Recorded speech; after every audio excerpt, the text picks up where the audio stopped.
Laurel, Michigan at Grand Valley State University. The robotics season continues. It's Michigan First Robotics, and this is a West Michigan district event. We welcome you inside along with my partner, Dan Kimura. I'm Dan Gutowski. We'll have Kaylee Marentet as part of our broadcast as well in just a moment.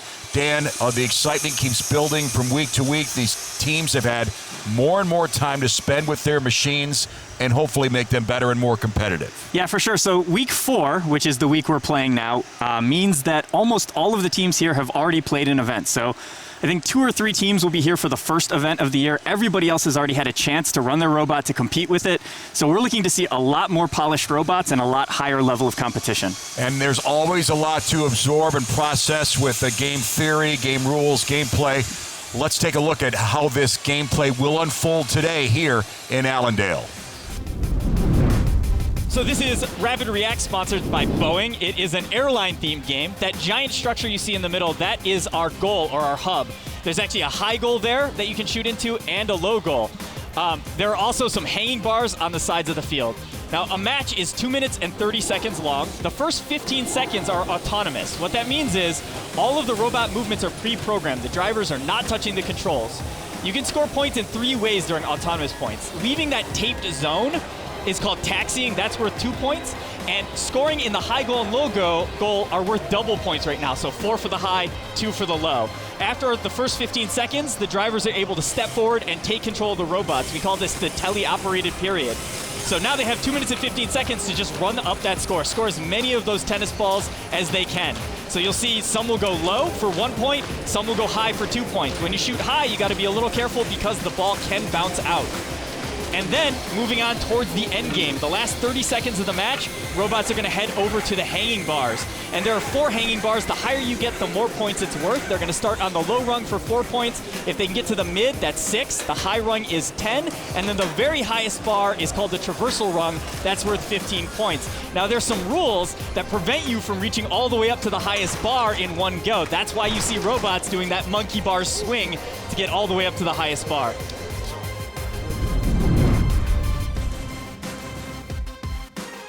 So that's how things will unfold today. Well, Dan and I are high above all the action down here. Kaylee Marentet, though, she is the one that's right down in the trenches talking to the kids about these machines. Let's get a preview of what she's going to bring to our broadcast today.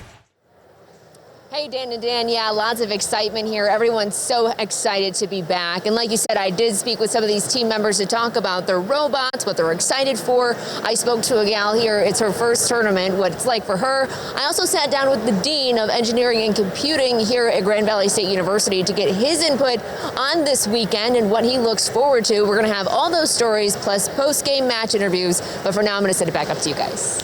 All right, Kaylee, thanks. Yeah, lots of activity going to be starting very soon here. Teams are on a break now, but we're just about set to rev the engines and get this thing started. It's our Michigan First Robotics West Michigan District event.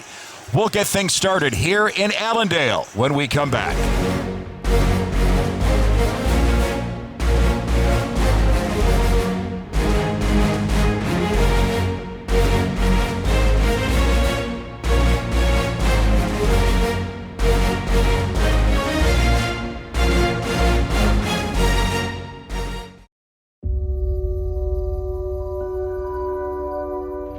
DTE believes leaders are defined by doing what's right, not what's easy. So we're tripling renewables and cutting carbon emissions in half over the next 10 years and using cleaner natural gas. Working even harder to create a future where producing affordable, reliable energy doesn't contribute to climate change.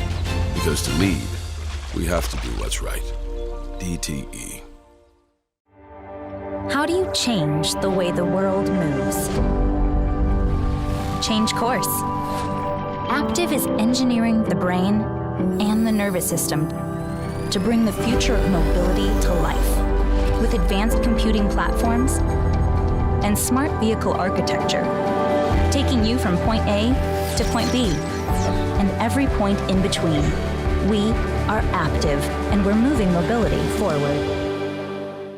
I got into energy because I really love playing around with cutting-edge technology. I got into energy because ever since I was a kid, I've been a social butterfly. I got into energy because I didn't want to spend all day in an office. I got into energy because I have always been a problem solver. I got into energy because I wanted to work in a skilled trade. I got into energy because I know that it's stable local work. There are lots of reasons to get into energy, and chances are we have a career that's right for you. Get inspired at consumersenergy.com/careers. Today's Michigan First Robotics event is brought to you by Consumers Energy, count on us. Ford Motor Company, Active, Kettering University, MCA Foundation, and DTE.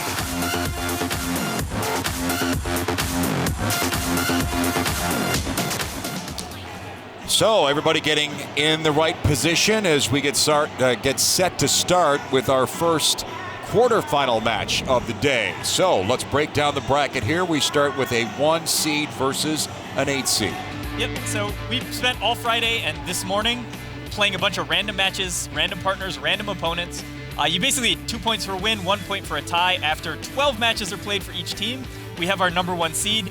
They pick their first alliance partner. We go all the way down to 8, all the way back up to 1, and now we have 3 teams per alliance, and those are your permanent alliances now for the rest of the day. So, of course, number 1, number 2, number 3, those are the favorites here going into this tournament. So our Red Alliance consists of the Trisonics, the NC Gears, and the Hamilton Cyberhawks. Blue Alliance, RoboDogs 3D, RoboDogs, and Potential Energy. So, again, geographically, Dan, a lot of these teams are from the west side of the state.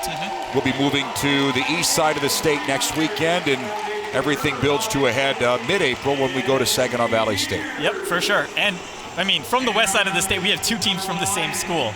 So RoboDogs 3D and RoboDogs, you were not repeating yourself. Those are 2 teams out of the same school.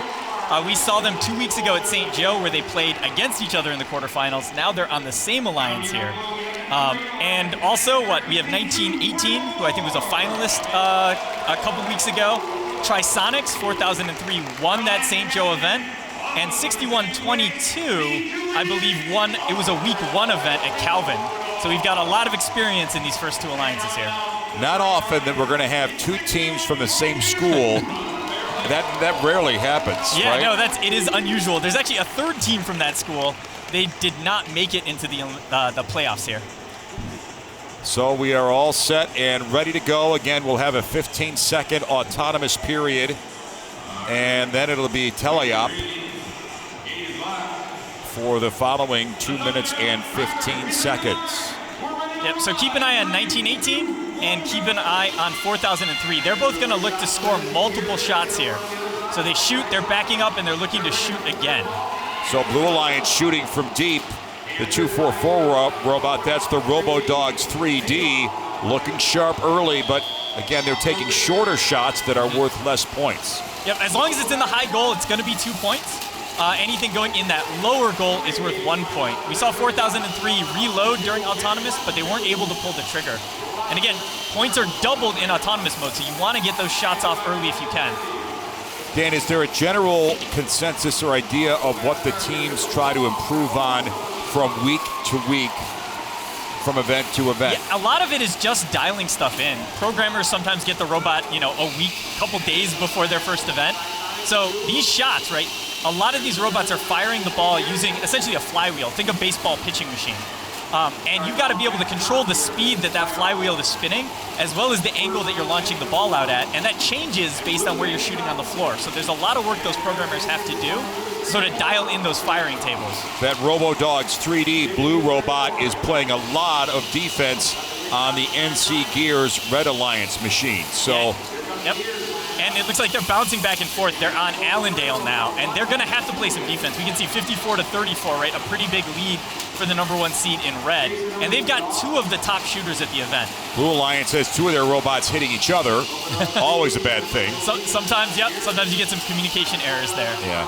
And again, looks like the Blue Alliance 244 robot, RoboDogs 3D, selling out all defense all the time, singling out that NC Gears robot. Yep, and keep an eye on that NC Gears robot. So 1918 has what we call a swerve drive. So they have steerable wheels on all four corners of the robot. That lets them move sideways, backwards, diagonally, and they're using that pretty effectively to get around the defense right now. And that also would make tipping a little easier, right?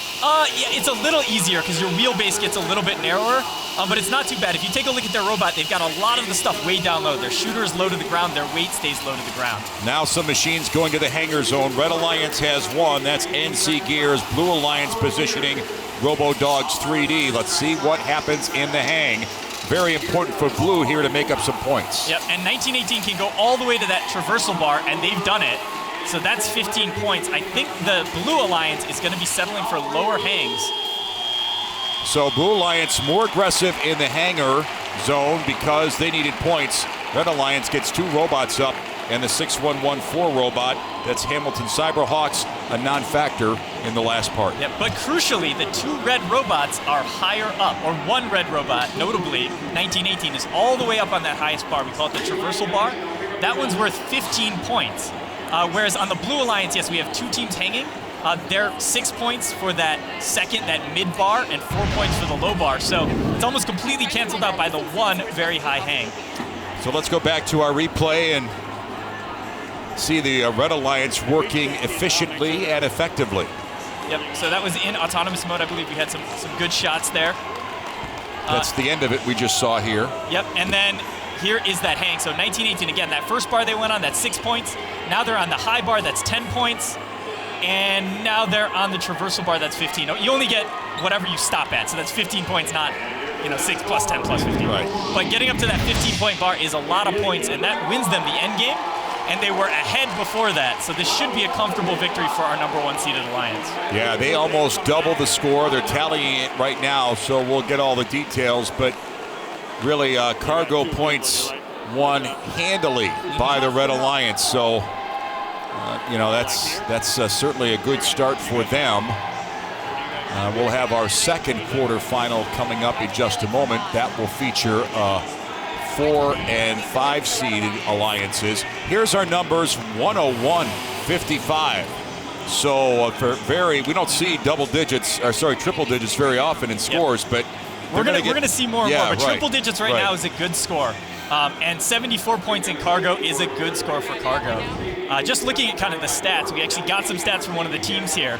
The Wirecats delivered me some stats that they've been taking all weekend, but 4003 and 1918 are two of the top 5 shooting robots here. So you expect big scores from them. So not a ton of drama in our first quarterfinal match, but the Red Alliance and playing up to their number one seed. And here's what's coming up next with our 4 and 5 alliances going toe-to-toe. We have Marshall, East Grand Rapids, and West Iron County as the 5 alliance: Holland Christian, Academy Global, and Lee. Yeah, and we're looking at on that number 4 alliance, the 107 robot has been scoring well in some matches. We saw them break in a qualifying match earlier. So it's going to be a question of which version of that robot shows up for this match. Let's go to our Motor City Alliance 2022 feature right now. The Motor City Alliance was formed in order to address the needs that we were seeing in the city of Detroit, where we saw lots of public schools that were working in silos and didn't have the support they needed to really excel in STEM. We have seen tremendous change in our students, particularly over the past year as the Motor City Alliance has accelerated our efforts. Every year we get more and more involved. We do a lot of outreach. We have students working with kids one-on-one. We are starting teams, starting things like the Motor City Alliance, doing whatever we can to allow that enthusiasm that comes through that exploration and innovation to pass that on to the next generation. Robotics helps skills like innovation and creativity by basically nurturing them. So robotics helps to build on those skills and even broaden them to the point where nothing limits your imagination or creativity. The reason why we're able to hold a large event with 20 to 30 teams are because of the financial resources that DTE is bringing to bear. DTE is absolutely crucial into us being successful here in Michigan and here in Detroit. Yeah, we can't thank the corporate sponsors enough because for all the work that is done in the trenches there by these kids, there's got to be infrastructure. That means corporate support that really steps in and helps out. Yeah, absolutely. I mean, the whole program was kind of founded on having high school students work alongside mentors, right, in their field, and really get exposure to what it's like to be an engineer.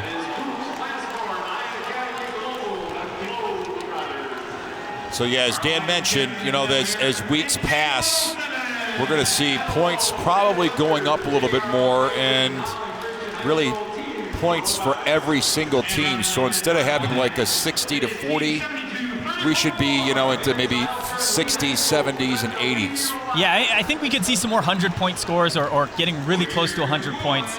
Number 1 is going to be our most consistent, our number 1 seed at doing that.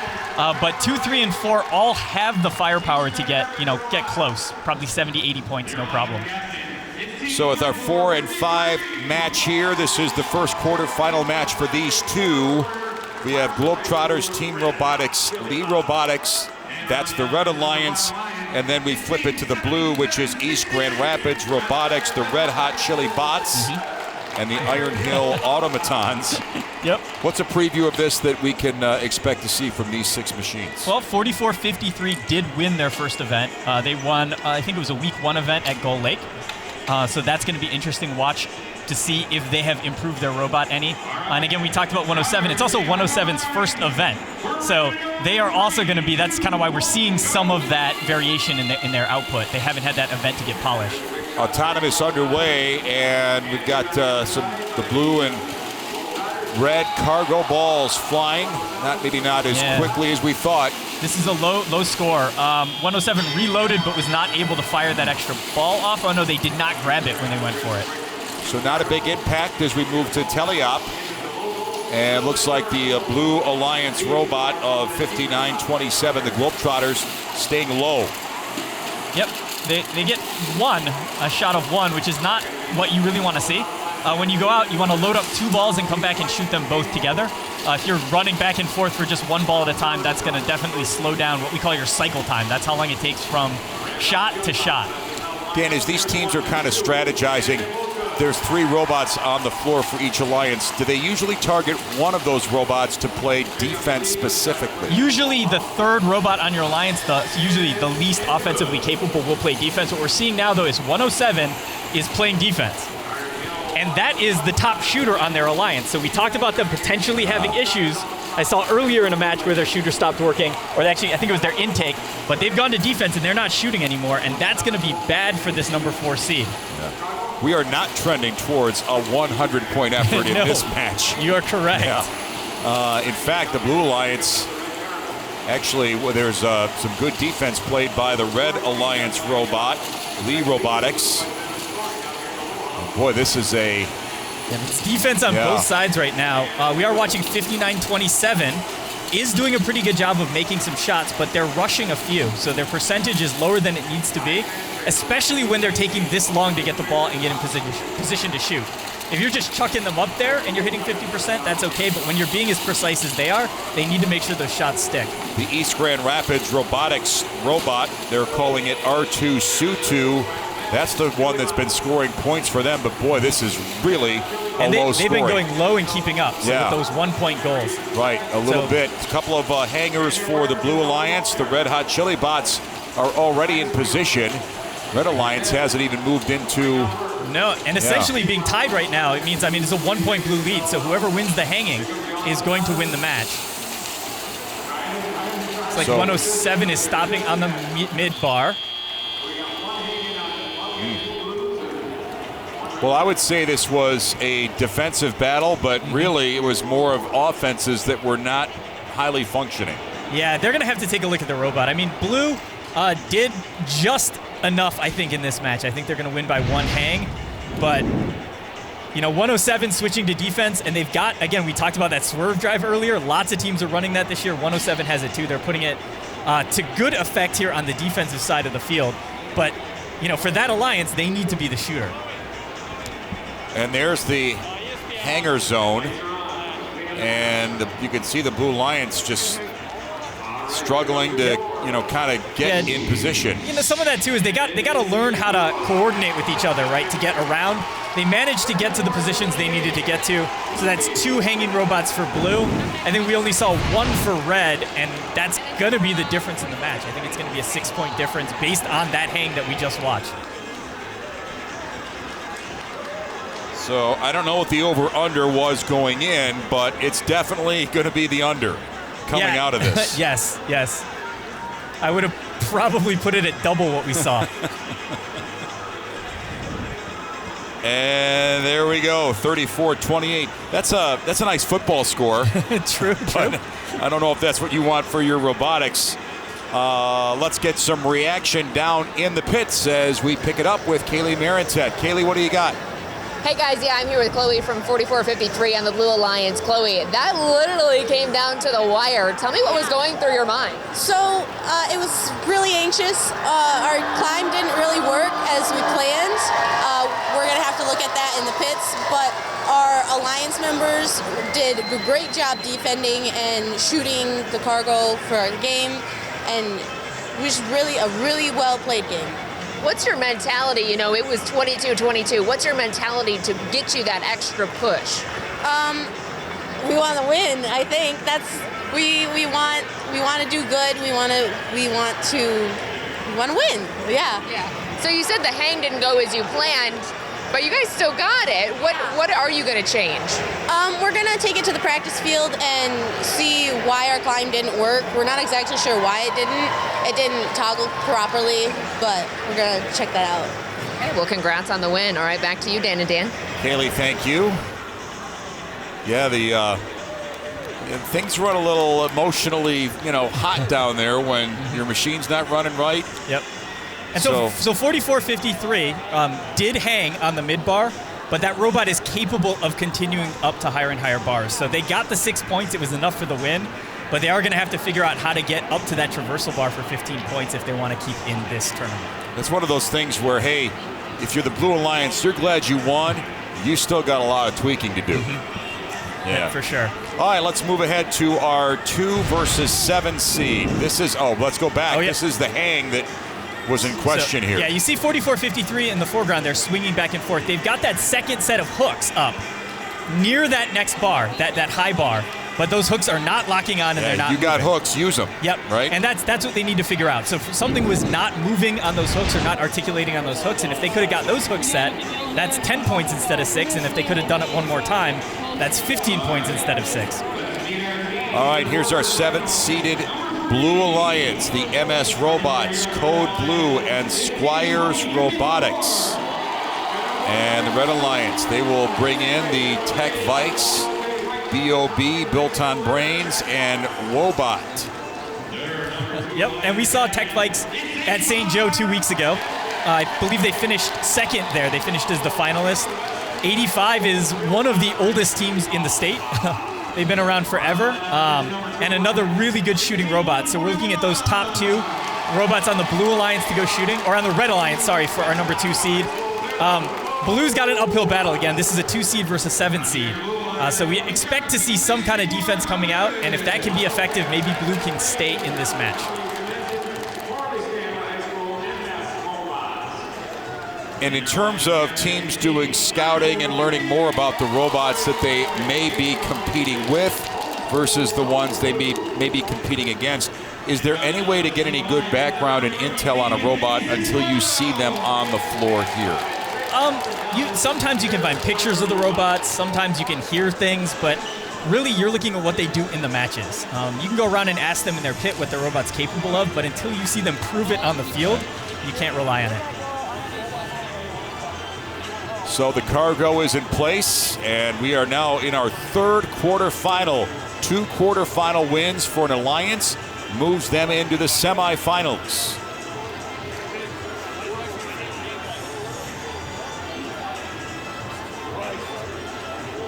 Judges are doing something important, I'm sure. Do we know what they're doing? They were just, I think it was a camera person. They were making sure a camera person was not going to be in the way of the human players when the match started. We don't want to get our guys in trouble. Right. So Everybody's got to be cautious, and Red Alliance with a couple of knockdown makes right away. Blue Alliance, this looks a lot more offensively productive than what we just saw. 2054 reloaded, shot again. They've actually loaded another ball, but couldn't pull the trigger on it. Oh, the autonomous period, very kind for the Red Alliance. And we go into teleop with a Red Alliance make, Blue Alliance machine, MS Mobots, trying to get some offense going. That's the kind of advantage we expect to see in autonomous mode for this number 2 seed. They've got 2 robots capable of doing a multi-ball where they go and pick more up. Well, these 2 alliances have already blown way past the ones we just saw. So Red Alliance with a good lead, but Blue Alliance seeming like they're going to have the firepower to keep things interesting. Yep, so it's interesting. We are seeing not much defense at the beginning. 8612 is now playing defense on 2054, but it took them a long time to get over there, and 2054 has already shot, a couple of loads of balls. All the robots are shaded to, from our vantage point, the left side of the field, so things a little bit clogged up. With this is actually something to watch out for. So all the red balls went to that side of the field. Now they're more evenly distributed, so we'll see the red robots sort of coming back around to the other side. You have to go where the balls end up. Blue Alliance, a significant deficit, but see if they can chip away at it here in the next 30 to 40 seconds. Boy, that Red Alliance, they are getting a lot of shots up, and the more shots you get up, the more likely it is they're going to go down. Yep, for sure. And Blue putting up 3 shots to kind of close the gap a little bit, but they're just not shooting as fast right now. And the defense is gone again. 8612 was the defensive robot, and they're just nowhere near any of the red shooting robots. Now the Red Alliance, all 3 of their robots are static. Yep, something is wrong. Actually, the entire side of the field lost power. You can see it on the clocks. The clocks are resetting. So A05, 66, U04, that's the boot sequence. So that entire half of the field lost power. This match will probably be replayed. If they let it finish, though, and red wins, they don't have to ask for a replay, so it may stand. I'm going to say that's a huge window opening up for the Blue Alliance. They're going to get 2 of their robots in the hangar zone and on those bars. Red Alliance, DOA, dead in the water. 3 robots, nothing's moving. Yep, and even from that point, though, it looks like the Red Alliance is still going to be able to hang on. So let's see if we can pick up where everything shuts down here for these 3 Red Alliance machines. It looks normal, just fading back. That's the protected spot on the field where 2054 is. They can't get hit when they're there. And then it just stops. That's it. All 3 red robots at exactly the same time stopped working. We can see Blue is still fine. And just looking down at the field right now, we can see our FTA, Field Technical Advisor, our first technical advisor, was down with the teams on the red side, kind of explaining to them what happened. Now, because the field lost power, we could see it from up here, the entire red side went down. It wasn't the team's fault that their robot stopped working. In this case, most of the time when we see a robot stop working, it is something on the team's robot that broke. Human error. Yeah, but in this case, I guess it's still human error, but this time it's the field's fault. Right. And when the field is at fault like this, and I am conjecturing, of course, because I'm not down there, when the field's at fault like this, we get a situation where if it's impactful to the outcome of the match, we can have a replay. Now, I don't know how they're going to call it. Red was ahead going into endgame. Obviously, Red got no hangs. I don't think Blue got enough hangs to take the lead, which means, presumably, Red is going to win this match. But will we get a replay anyway? I don't know. We need to get more information. And we'll try to get some right now from Kaylee. Kaylee, what do you got for us? Hey, Dan. Yeah, I'm here with Carter from the Red Alliance. Tell me what's going on right now. Yeah, absolutely. So during that match, we were doing a very good job. It looks like we had 24 cargo already in the hub, high hub. So we were very impressed with how we were doing. And unfortunately, a Blue Alliance robot slammed up against our driver station wall, which is not an illegal offense. But the problem was it messed with the FMS system, which is the field management system. So it caused all of our red robots to disable. So what it's looking like is if we do not end up winning the match, even though we were all disabled, which is a possibility, we will have to replay the match, and hopefully we can just do just as good as we did the first time around. So it's very disappointing, but it's just part of the game. All right, that's a good perspective on it. What's going to be going through your mind if you do have to redo this? Yeah, I mean, I think we just got to do what we know what we do best, do it right, and do it just do it to the best of our ability. And I think we can come back and do exactly what we did the first time around. But hopefully this time our robots won't get disabled. Hopefully. All right, I'm going to send it back to you guys up right now while we're waiting on what's going on. Thank you, Carter. All right, Carter. Yeah, lots to digest there for the Red Alliance. We've seen single robots kind of die out there individually, but not 3 collectively. Yeah, yep. So, I mean, essentially, it sounds like there was a power cable that was just in a bad spot, or when it took that hit, when the driver station wall took that hit, there's a bunch of electronics right behind it, and it caused it to reboot. And when it's rebooting, the robots will not be able to communicate with the controls, and so they end up just sitting there. We can see a good look there of the referee and the FTA. They're kind of the two people who are going to make this decision, along with First Headquarters, about how they want to proceed here. Again, I think if you let a match finish, you have to, even if you have a situation where the field broke, somebody has to be impacted by that to want to replay the match. So I think Red should have the option of saying, hey, if we won, we're good with that. We don't need to replay. Yeah, why would you risk replaying it and then losing? Yep. Okay, so we will get some heightened knowledge, but 6,100, that's the MS Mobots. So there it is. You see that hit against that diamond plate wall there. Everything shook. And now, at that exact moment, is that a penalty or an infraction? It is not. Unless you're doing something to damage the field, or you're repeatedly doing something intentionally to damage the field, you're allowed to slam into the walls. So, like, if you were chasing a ball to pick it up, that's fine. In this case, I think the driver probably got confused as to which direction they wanted to go. Probably meant to back up, and you saw them go forward at full speed instead. And it's kind of unfortunate that hit was in just the right spot to reset the field. So it's not like bumper cars where you could just go bam, bam, bam. There may be some ramifications, but it appears maybe this time that's not going to happen. Yeah. Unless you're repeatedly doing something that they think is dangerous, they're going to let you keep playing. And it looks like we will not replay this match, and it will be a Red Alliance win. There's our score. It's a lot closer than it seemed like it would be, given that the Red Alliance basically, was idle for a pretty good chunk of time, but it's enough to win. We will not replay it. They'll win the first quarterfinal match between these two. So again, if you complete a match, an alliance has to be affected by the outcome to go for a replay. They were not affected because Red won. The two alliance and Red won anyway, so they're going to keep that score. If we kind of extrapolate from this, they had 69 points. They probably had about 30 seconds left of shooting. That probably would have put them up into the 80s, almost 90, and then their hangs. I think this would have been a 100-point match if they had not gotten disconnected from the field like that. Yeah, they were rip-roaring, ready to go, and, well, one power failure spells disaster. But they do win, and that's the way our third quarterfinal matchup ends. So we're getting set for our fourth quarterfinal. We'll go down back in the pits and rejoin Kaylee with the winning Red Alliance team. Yeah, I'm here with Kyle from the Red Alliance. Tell me how you're feeling right now after all of that. I'm actually feeling really good. We were disabled about a minute left in the match, but we still won. I think that really just goes to show our alliance's strength and our ability to score. I think it's looking really good for the next couple of matches, hoping to make it to the finals. So, talking about your ability to score, you guys were really hot during the autonomous period at the beginning. How important was that for the win? That was incredibly critical. Our alliance partners did really well, and so did we. We got our 2-ball auto, and they got their 3-ball, and I don't know what happened with the human player, but I think that auto is critical, and especially when we get to the finals, if we do, that's going to be the way that we beat them, is that through that autonomous mode. So that's really important.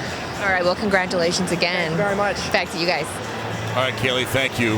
Yeah, they're dialed in, they're focused, and as long as the power's still going, they should be in good shape. That was their biggest issue in obstacle, match number 1. Right? Yeah. All right, so now our fourth quarterfinal. Two teams we have not seen yet. Our number 3 alliance is the Red Alliance. Blue Alliance is number 6. Wired Cats, Turbulence, and Red Arrows for the Red Alliance. Blue is Team Chaos, Robotarians, and the Counter Torque Robotics. Yep, 56-75. The Wired Cats won an earlier event. They actually won Gull Lake, together with 44-53, who we saw playing just a little bit ago. And, they are another one. They might be one of the best, possibly the best high goal shooter here at this event, based purely on the statistics. So it's hard to compare directly because sometimes you have defense played against you, sometimes you don't.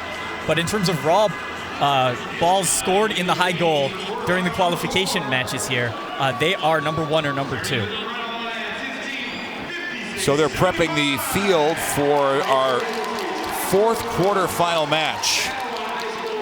And again, 2 quarterfinal match wins puts you in the semifinals. So we'll keep weaving our way through the field, and so far, double check the higher seeds. Well, the 5th seed, the Blue Alliance, did win, but a close call in the match against the Red Alliance. So that's kind of the question mark now, but the 1 and 2 seeds have looked very strong. Yeah, for sure. And 1 and 2 are the favorites to win the event. Number 3 here, we're going to see, right? They have a great shooter on this robot. 56-10, I believe, goes low goal. We'll see if actually they switch to playing defense or if they keep scoring in the low goal. And on blue, we're going to watch 29-59. That's the Robotarians at 74. Those are the auto mode robots that we want to keep an eye on for blue. So they're both going to shoot, and they're lined up to back straight up, pick up another ball, and see if they can get a second shot off.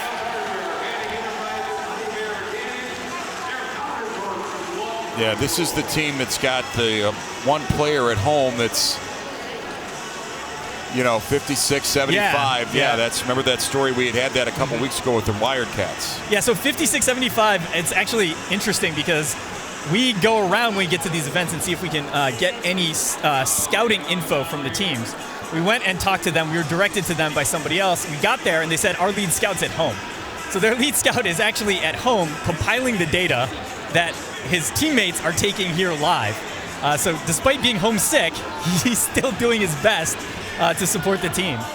That's dedication. Yeah, absolutely. He or she would have every reason to just kind of sit this one out, but instead there's always a way to contribute, I suppose. Yep, and we do have, we have their numbers. So when you hear me referencing stuff, when I tell you that, 56-75 was averaging 14.67 high goals or points in the high goal during the tournament, that comes from them.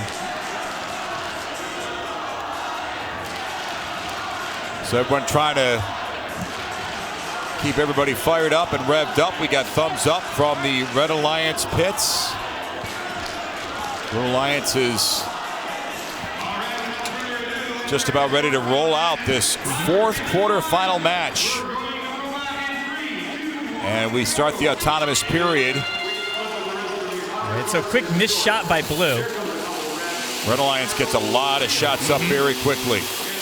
And 56-75 coming back and getting more shots after the reload. And that's a big lead, 22-14. Teleop period beginning. Little bit of work for the Blue Alliance to do, and they go on defense right now. The 65-68 counter torque robotics right on top of that Wildcats machine for the Red Alliance. Yeah, and you might be seeing 74, for example, just picked up a red ball and a blue ball. It's legal. You can pick up either color ball. You can just only hold 2 at a time. So you can actually collect the other team's balls and hold on to them to lower their supply. You can also take the other team's balls and shoot them off into corners to make it harder for them to go and collect. Little keep away strategy.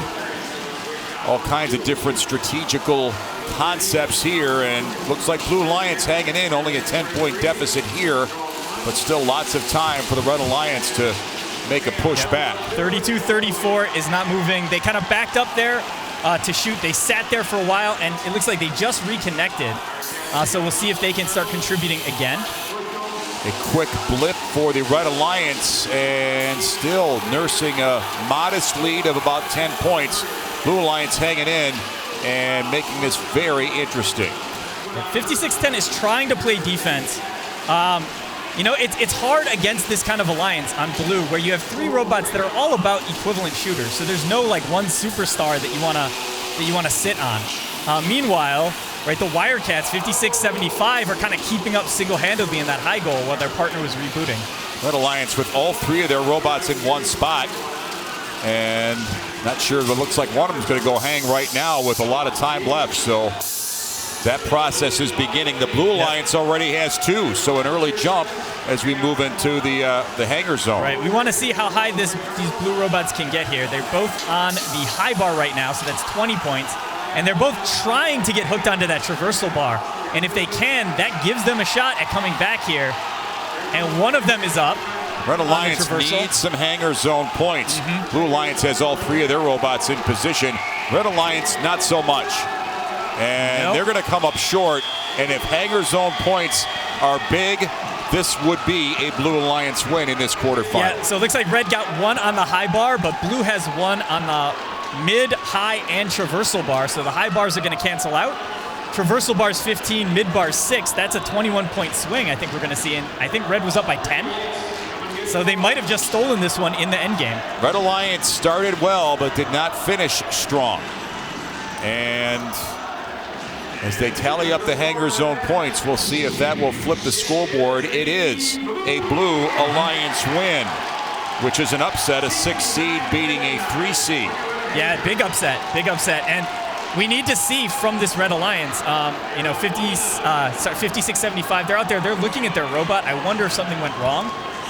If they're gonna go that late to hang, they've gotta make more shots before they do that. So let's see the hang here. This is where everything goes right for the Blue Alliance. Actually, not everything went right. Well, 74 gets up to the traversal bar. 65-88, though, did not. So there's actually another 5 points there for this alliance if they can execute just a little bit better. And here's the struggles for the Red Alliance, conversely. Yep, 32-34 there. They kind of hit the wall, stopped moving for a bit. I think that was a reboot. Either the radio or their computer, their Robo-Rio inside the robot was rebooting, so they were out for a little bit, came back. But those points were missed, or that time was missed when they weren't shooting, weren't playing defense. Downstairs we go. Let's reconnect with Kaylee Marintet. Hey guys, I'm here with Brian from the Red Alliance, and he's got kind of a unique situation here. I understand you have a teammate at home, Sebastian, who's helping you guys. Tell me a little bit about what he's doing. Yeah, so for the past 2 years, he's been designing a way of data collection. So we've had people in our stands following each robot, and he's able to put these all together for before matches, and we can figure out who we want to play defense on, who we want to attack, and he gets over hundreds and hundreds of entries that he does. He works on it all alone. He gets it all in, and it's been really beneficial for our matches, and we've won a lot of them just because of him and getting that in. That's impressive. Just to let you know at home, Sebastian is at home sick, right? Yeah, so he's been out the last tournament, so he still really wants to be committed to the team, and he's helping out a lot. How does it make you feel that your teammates are giving this 110%, even from home, while they're sick? Yeah, I mean, I will say it does give us motivation. The fact that we can still get all this data, even though, he's at home, it's been really helping us out, too, so we're really glad he's able to participate still, and yeah. Do you guys almost feel like you have an upper hand? I mean, he has been benefiting you a lot. Yeah, so I'd say for the past few matches, a lot of teams have been coming to us asking, hey, what do we do? What should we do based on what we have? So it's really giving us, I'd say, upper hand. I know a lot of teams, like their eyes and their jaws drop wide open just because they see the amount of stuff we have and they're able to just, they really benefit from that. Very impressive. All right, well, thanks for your time. Back to you guys. All right, thanks, Kaylee. Yeah, I don't see anybody on these other teams raising their hand going, hey, okay, I'll go home. No, they want to be here. Yeah. And I mean, I saw their scouting sheets as well. So they actually will take the 6 teams in a match, pull all the data from their history at this event, put that into the match. They can kind of predict even, what they think the final score is going to be, who's going to come out on top. And you can use that, right? Because if you're going into a match and it looks like you're the favorite, then just play your strategy, make the other team make adjustments.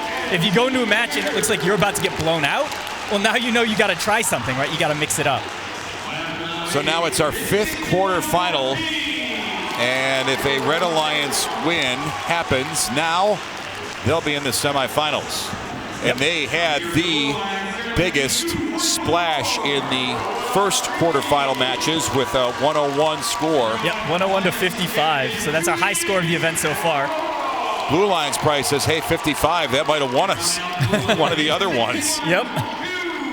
And it's hard to compare, right? Because sometimes you'll have defensive strategies versus offensive strategies. But of course, in the case of our 4 versus 5 matchup, it looked like there were just robots not doing what they needed to be doing. So Granville, and Bear Lake, again with the two Robo-Dogs robots from the same school. And then Potential Energy for Blue Alliance. But number 1 seeded Red Alliance, Trisonics, NC Gears, and Hamilton Cyberhawks. And away we go. Both teams firing early and scoring early. Yep, 4003 has already shot 3 times. They're going for 2 more balls. That's the Trisonics for the Red Alliance. They're shooting them this time, so they did not get those shots off last time. This time they did, so they're even farther ahead after auto mode. Another big score, though, 36 points in autonomous. Now we'll see how the Blue Alliance will try to make up some of that difference. Yep, and we'll see if anybody moves over to defense again. It's not looking like it. Right now, it's 6 robots all trying to score. Everybody going right for that high hub. The upper hub, excuse me. Yeah, I think this is a tough decision to make. I'm not sure which robot Blue would shift to defense, but right now, 1918 is probably shooting 2 for 1 against 244 here. Red Alliance building up the lead to 20-plus points. Looks like everyone's really going for that upper hub, which, of course, 2 points is more effective. Boy, Red Alliance is just very effective.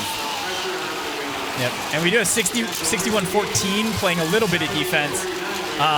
It's not super impactful right now, but really the story is 1918 is good defense there by 244. Was able to hit 4003, make them miss a few shots, but the defense has been a little bit too sporadic for Blue thus far. And it's indicated on the scoreboard with a 72-39 lead here, as the Red Alliance adding their lead point by point. And it's important to note the Red Alliance has the advantage in the end game as well. So still time, but there is a whole bunch of points for this Blue Alliance to make up before they get to the hanging period. It looks like we saw a penalty called on Blue as well. I didn't see exactly what it was for, but we'll see that might be another 4 points for the Red Alliance.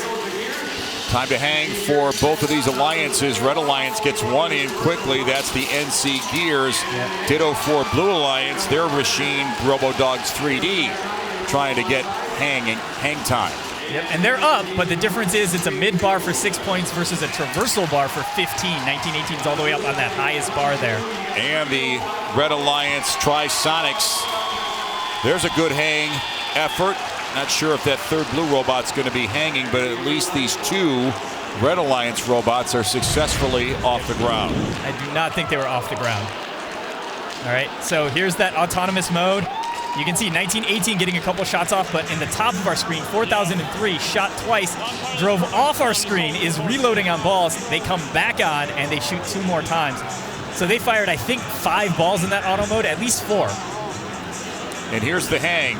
This is the NC Gears robot. Boy, that is a very efficient it's such a transition. Cool mechanism. Look at that. Just rotating around. And what's even more, you can see the drivers have the experience to play that swing. They have to wait for it to swing up and hit the bar, and that's when they grab on. So a lot of teams are trying to do something similar, but they'll miss that grab, and so they'll kind of be swinging back and forth for a bit. So I'm not sure if we're going to get 100 points out of the Red Alliance, but they're awfully close. And we will tally up the points. If the Red Alliance win is what we have, they'll be moving into the Red Alliance now. Okay, under review. Let's define exactly what that entails. So what we see on the in-screen board here is a yellow marker that says match under review. That means the referee, the head ref, hit a button that says they want to talk about something before they post the final scores. Now that could be very impactful, but generally speaking, it is not. Chances are they were just discussing 1 penalty or 2 penalties and deciding, how to call those penalties.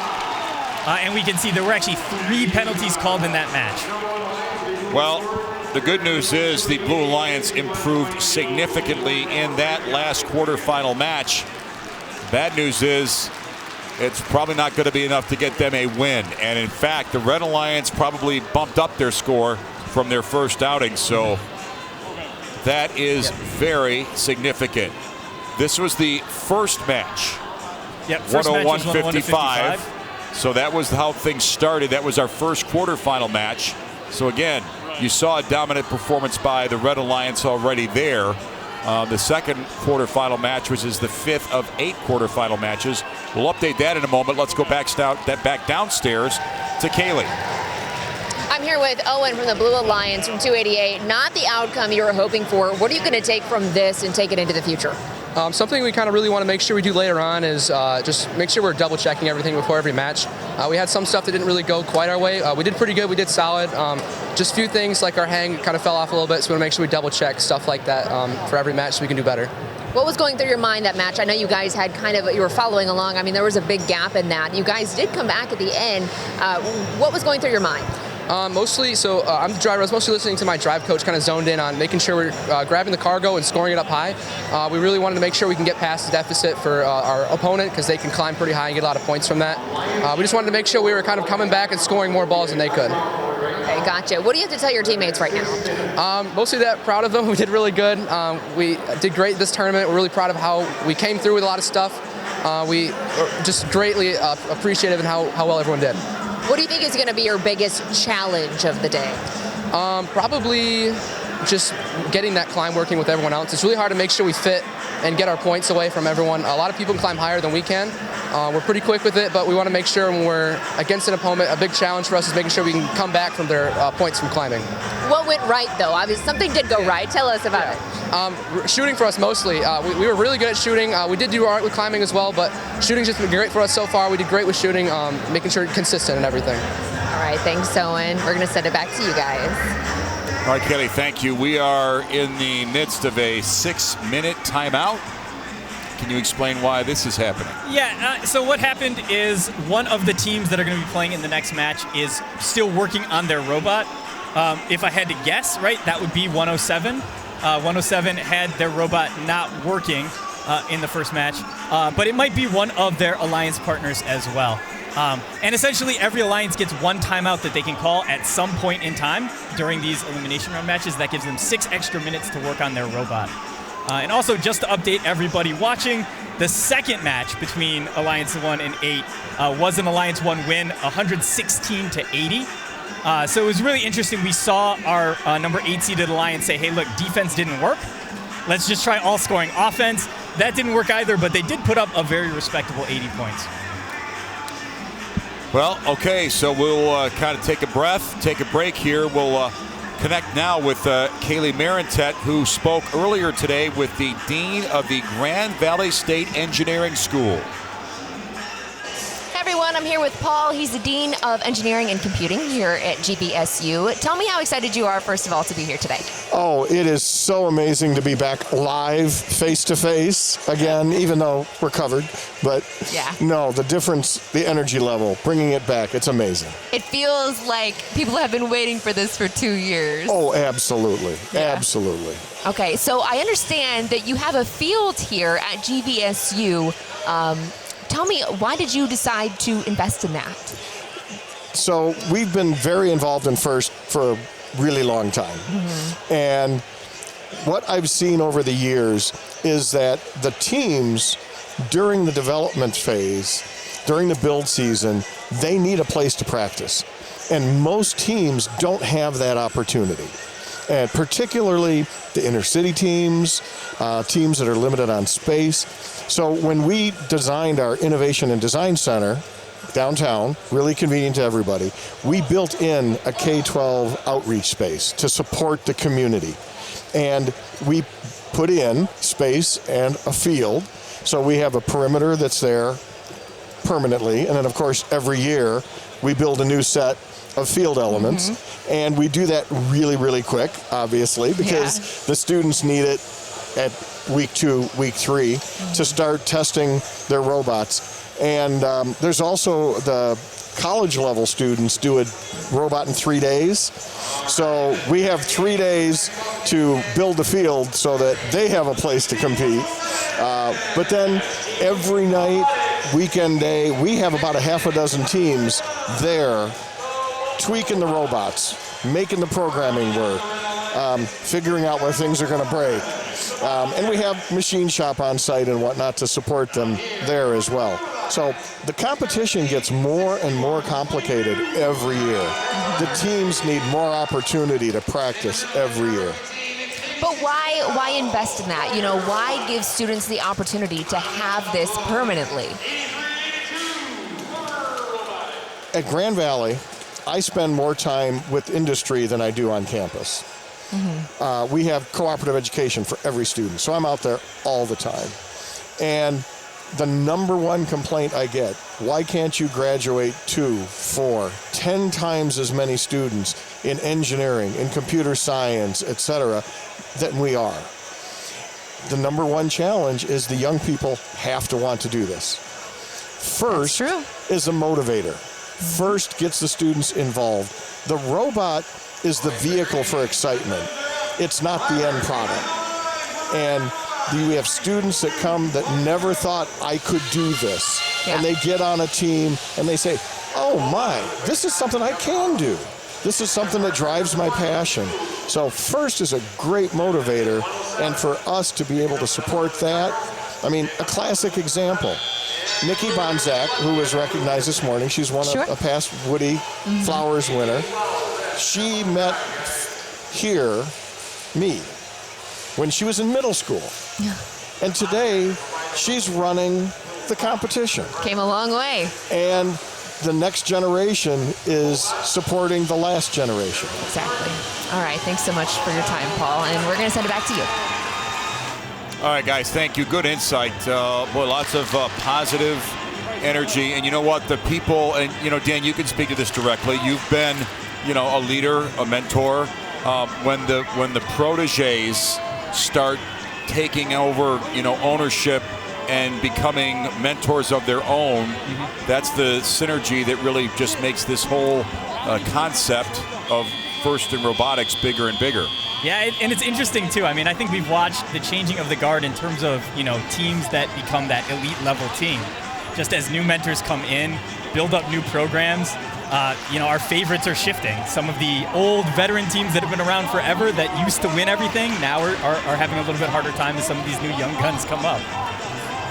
Yeah, complacency is, well, it's not really rewarded in anything, but certainly not in robotics. And yeah, we just love the competitive aspect. So we're going to move to our 6th. So now, recap. Our Red Alliance had now, from this previous match, with 2 wins, 100 points plus in each match, so they're moving into the semifinals. Yeah, that number 1 seeded alliance. Yeah, that was not a shocker. Not at all. No, 100 points plus in the 2 outings. Now, we go to quarterfinal 7, quarterfinal 6, which will feature the 4 and 5 alliance. The 5 alliance won the last one. There were not many points at all scored, though, so there's work to do on both ends. Yeah, 28-34, just kind of squeaking out a win by that 1 extra hang. You know, this is anybody's match here. We saw 107 not shooting the way they needed to be shooting. We can also see them huddled around a robot down there, and that's not their robot. So maybe that timeout was not called for them. It looks like they're really working at the last second to get that other robot working. Let's go in the pits and get a quick update from Kaylee. Hey guys, how you doing? Yeah, I'm here with some teammates around. We're just kind of waiting to see what's going on. I'm here with Trisonics from the Red Alliance. Tell me how you're feeling so far today. Oh, we're feeling pretty great. Our last competition, we had some problems with backspin, but since then we were able to fix that a lot, so we've been able to get a lot better and more accurate shooting, and we've been really proud of that. So I know you guys were in St. Joe's 2 weeks ago. Tell me what you've taken from that weekend into this weekend. Yeah, so like the backspin problem, we realized that we had not enough friction, and so our balls would shoot, and then when they hit the plastic of the cone at the top of the hive, they would just bounce right back out. And that gave us, that like reduced a lot of the points that we earned. And so to reduce that, we added another wheel at the top that spins the opposite direction of our motor wheels that shoots the ball. And because of that, we were able to reduce the backspin by a whole lot, and then that has given us a lot more points, and we've been making some high scores. How do you think today has been going so far? I mean, obviously a lot of progress. Yeah, we've been so stoked today. I mean, it's been really exciting, and we've had a couple little mess ups. We had balls get stuck a couple times, but we figured out how to fix that, so that was really good. Sounds good. All right, we're going to send it back to you, Dan and Dan.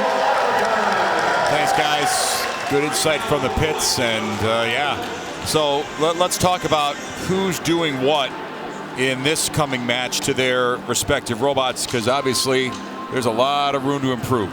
Yeah, you know, we're going to watch 107 here in auto mode. and just after the transition. They need to be shooting way more balls in the high goal, and they're capable of it. Meanwhile, from blue, we're going to see which robot, if any, decides to go and play defense. So Blue Alliance getting shots up early. Red Alliance not quite as quickly. Good shot by the blue human player who sank his ball. So the human players start with one ball. They can throw that in auto mode. Blue hit theirs for an extra 4 points. Kind of a soft, autonomous period for the Red Alliance, and they're the ones that have to win to keep competing here. Otherwise, the Blue Alliance moves to the semis. And 107 was able to collect some balls and shoot. They missed one, made one. That's a good sign for them, though, looking forward in this match. So a good pushback there by the Red Alliance. And this was an even match in their first get-together. This time, Red Alliance has got to catch up a little bit, down 10 points. Good defense by 77-68 there. They caused 107 to make one, miss one. A good push there as they were trying to release. The East Grand Rapids Robotics machine, R2-Su2, breaks away to pick up a couple of cargo balls and see if they can go high or low. They're going to go for the lower hub. Yeah, and those 1 points can make a difference. I mean, you can see Blue is kind of holding on to the lead. If Red can get loaded again, though, and unload, then they can close this gap quickly with the 2-pointers. But look at where all the red balls are on the field. They're on the blue side. There are 5 of them I can see kind of buried in the blue hanging area back there. And those balls are all really hard to get. You got to think about the sight lines from the driver. To look across the field through the hub to see those balls is hard. And there's now 7 balls on the blue side of the field. There's only 11 balls in total, so Red has to now come into kind of this hard-to-see area. Red Alliance with a couple of makes, but boy, the cargo ball's not flying quite as much as we would expect, so we're going to have another low-scoring outing. Better than the last time, but still not quite up to that 100-point mark that was set that we saw in the previous match with the #1 seed. Yep, and that's only 1 of 3 from 107 there. They needed kind of those extra points to close the gap. It's going to come down to the hangs again. Blue Alliance all over the hanger zone, trying to get those machines hung in the air. Red Alliance has 2 of their 3, but the 72-34 robot, that's Lee Robotics, struggling to gain position. They won't. In the Blue Alliance, we can see 2 of them are clean hangs, but 59-80, not so much. Right, and here's the thing, looking at this shot right here, if 44-53 is touching 59-80, they'll be ruled to be supported by 59-80. They'll lose their hang for that. So you can only be supported by the bar, and in this case, it looks like they're touching. It looks like they'll probably lose that hang. Well, I knew I should have brought my binoculars. I didn't. Yeah, that's pretty much looks like contact to me. Let's see how this unfolded with the 44-53 Red Hot Chili Bots. So far, so good. This is where things kind of went south.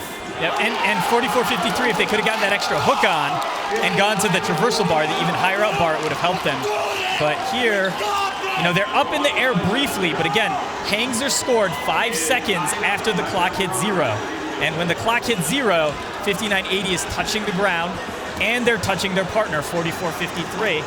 And that's a big deal. That might have swung the outcome of this match. Yeah, we're not going to have a lot of points here, but we're going to jump into this scoreboard. It is a Red Alliance win. That will force a kind of winner-take-all, another quarterfinal here. So the winner of that one will move into the semifinals. But these 2 alliances will go head-to-head together again. Yep, and you can see the hanger points, right? As we kind of guessed, only 6 hanger points for Blue. That means it was negated.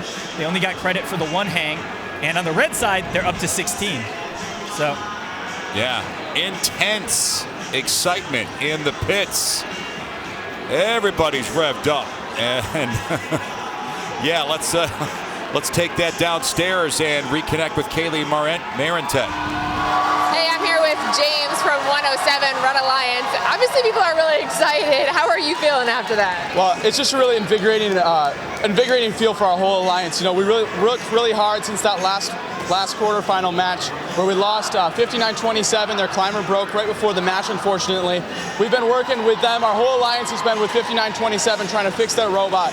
And it really feels great to see our work pay off. We had to call a timeout. It was a really low point for the alliance, but we overpowered through it. We're hoping to come back here in this the rubber match and hopefully get a win. I saw y'all jumping over there, so excited. Tell me about that celebration. Well, I mean, we thought we didn't have it. We looked over there and we saw a robot on the high rung. We're like, we're done. But then we realized that 44-53, the Red Hot Chili Bot machine, they were touching another robot, so they didn't get those climb points. And we thought we had a chance, and it turned out we did. So it was a really great moment for our alliance, and hopefully we can share it again in a half an hour. All right, sounds good. And congrats on the win. Back to you guys. All right, Kaylee, be careful down there. I didn't know body slamming was going to be a factor, at least for that Red Alliance team. But, yeah. Yeah, so Blue needed both of those hangs. You thought the machines beat on each other. Well, yeah, right.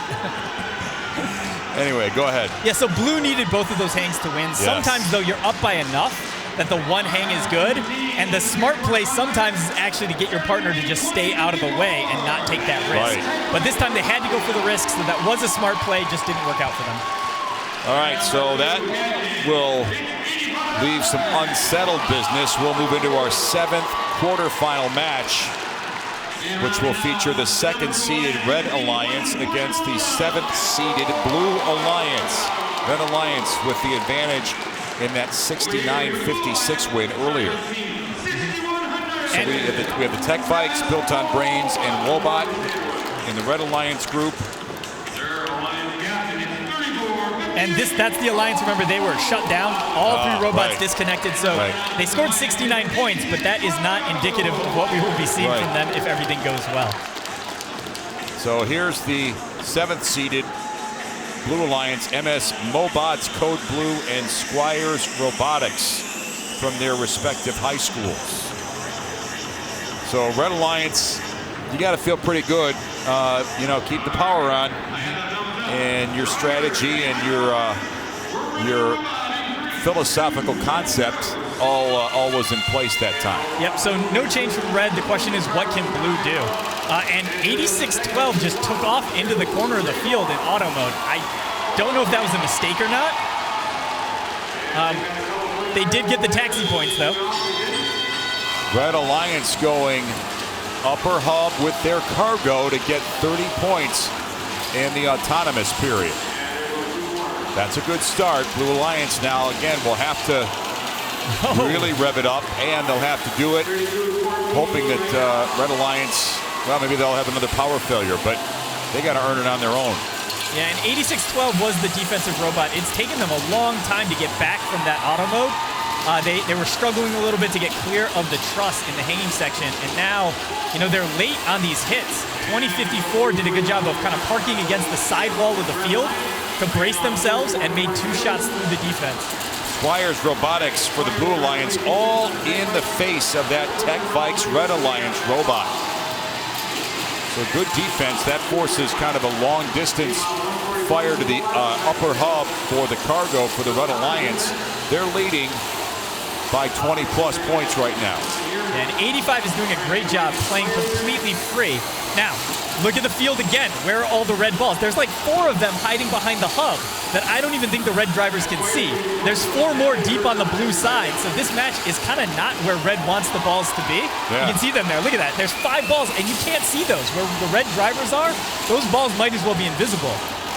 And that's tough. Yeah, so they're playing kind of short on a bunch of balls. If Blue knew this, if Blue sees this, they could try to pick up the other red balls and maybe stop scoring completely from the Red Alliance. But they need to keep enough robots free to close the gap, and they're down 30 points right now. Yeah, Blue Alliance still with a lot of work to do, so we'll see if the Red Alliance, they're going to just go right to the hangar zone and try and get to some points there, a little insurance.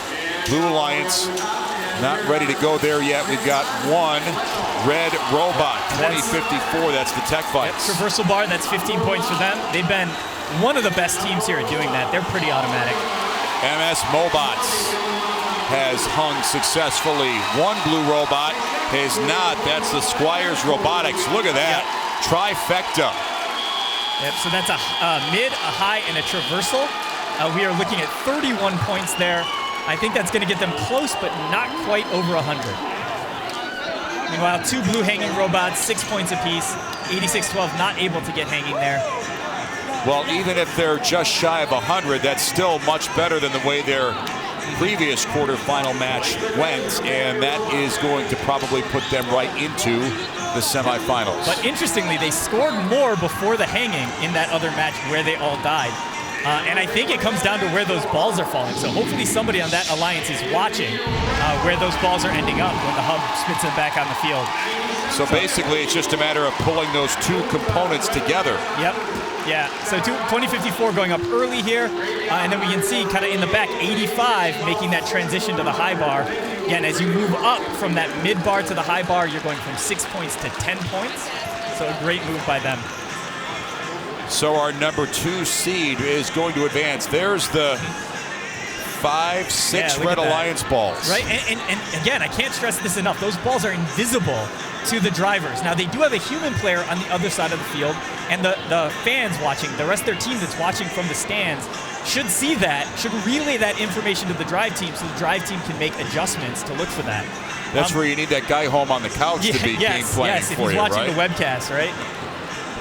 And that's critical. And we've seen now a few matches where all of the balls have started to go towards the blue side. And I wonder, if it's not, if the randomness is just being unkind, or, if there is some field bias dumping the balls off towards the blue side. Either way, you've got to make an adjustment if that's what you're seeing. All right, so it's a 97-50 win for the Red Alliance. They are into the semifinals. Downstairs we go to Kaylee. I'm here with Carter from the Red Alliance. Obviously a good win, but you had some about 4 or 5 balls that were hidden behind, in the middle. Tell me how you fixed that, or how are you going to fix that in the future? They were hitting what? They were hidden. They were hidden behind there, and you guys couldn't really see them a whole lot. Oh yeah, so absolutely. So our plan is we have a human player on the other end of the field. She throws up some signals from the other side to our drive coach, and she will communicate with us where the cargo is. See, at that time I didn't know where it was. So the problem is the drive coach may not have been communicating loud enough because of how loud the crowd is, and that's just something to expect in elimination matches. So that's something I'll just communicate. She needs to be closer into my ear and Kyle's ear so we can work on getting those cargo, because that would have been beneficial. I mean, obviously still it's a fantastic match, 24 cargo, all robots hung. So I'm incredibly proud of our alliance so far and can't wait to keep going to semifinals and hopefully the finals. Okay, so I got to ask about the Twizzlers in your pocket. Tell me about Yeah, I knew it was coming. Yep, so basically the Twizzler, we have a superstition on our team. It's been going on for like 25 years or something. Basically, you have to put it in our pen pocket here at the beginning of a competition, and if we win a match, we keep the Twizzler. If we lose a match, we eat it, or if you don't like it, you stomp on it and make somebody else eat it. But then if you continue winning and winning and winning, or sometimes if you do good but you lost, you still keep it. I guess it's like kind of like a good juju, bad juju type of deal. So this is only our second Twizzler of this competition, so we're feeling good. Any idea why Twizzlers? Honestly, I couldn't tell you. Oh, no, I can tell you. It was the drive coach. She likes Twizzlers a lot, so then she would always have one just ready to go after she would lose, just so she could eat it because cheer yourself up. Yeah. So then it kind of turned into a good luck type of deal. All right, sounds good. Congrats on the win. Thank you. We're going to send it back to you, Dan. All right, Kaylee, I'm going to take a leap of faith here and hope that he may have misspoke, because I don't think anybody's eating stepped-on Twizzlers. I mean, if it's going to help your team win the next match. That's dedication. Anyway, all right, we'll leave it there for now. We've got a break here in Allendale. Everybody's dancing, having a big time. We'll come back with more quarterfinal action in this Michigan First Robotics West Michigan District event.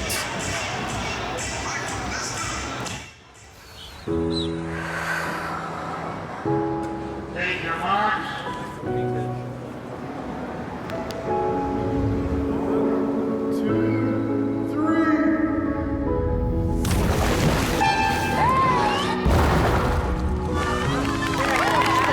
How was practice? It was really fun. Fun, okay. We did relay track.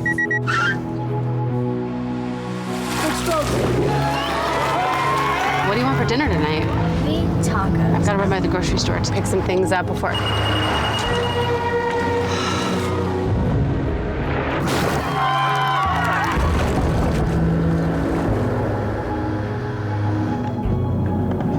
Hey, we'll get him next time.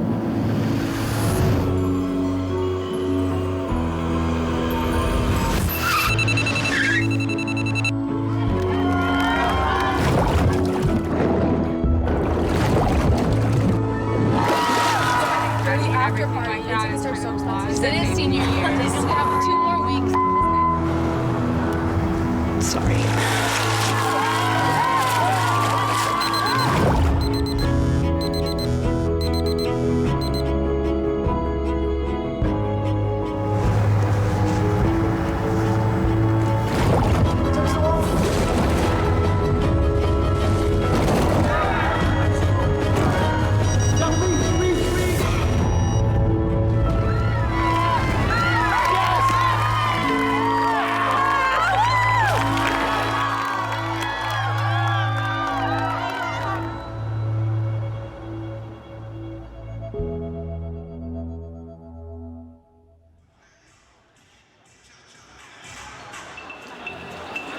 We are back in Allendale and still in a timeout, but one of the great things is having the opportunity to kind of go behind the scenes, talk to some people that normally don't get a lot of attention in FaceTime.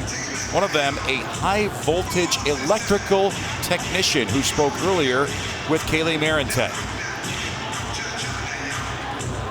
What does it take to create a more sustainable future of mobility? What does it take to build a future with 0 traffic fatalities and 0 emissions? Aptiv is uniquely positioned to answer those questions, situated at the intersection of the safe, green, and connected megatrends transforming the automotive industry. Sustainability is in our DNA. We are taking on some of society's toughest challenges with innovations that combat climate change, save lives, and improve the way the world moves. With both the brain and the nervous system of the vehicle, Aptiv Solutions optimize electric vehicle architecture, making intelligent design trade-offs that reduce cost, weight, and mass, allowing for faster democratization of technologies that reduce CO2 emissions and reduce traffic accidents and fatalities. Aptiv not only leads the industry in high-voltage component innovations, from chargers and inlets to power converters and battery disconnect units, but also in process automation, miniaturization, and manufacturing excellence.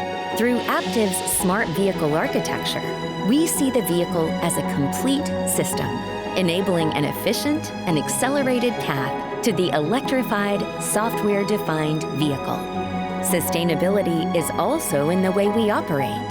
Aptiv is committed to having its operations in 44 countries, powered by 100% renewable energy by 2030, and becoming fully carbon neutral by 2040. With our full system solutions, innovative spirit, and unmatched global capabilities, Aptiv is the customer's partner of choice to bring the future of mobility to life.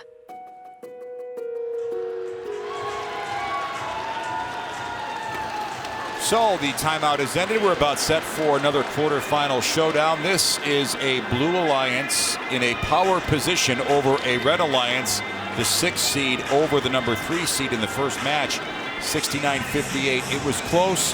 What changes is Red Alliance contemplating making for this one, Dan? Yeah, one thing we got to watch is 32-34. Did lose connection for a bit, lost power to their robot. It came back, but they were down a shooter for part of that match.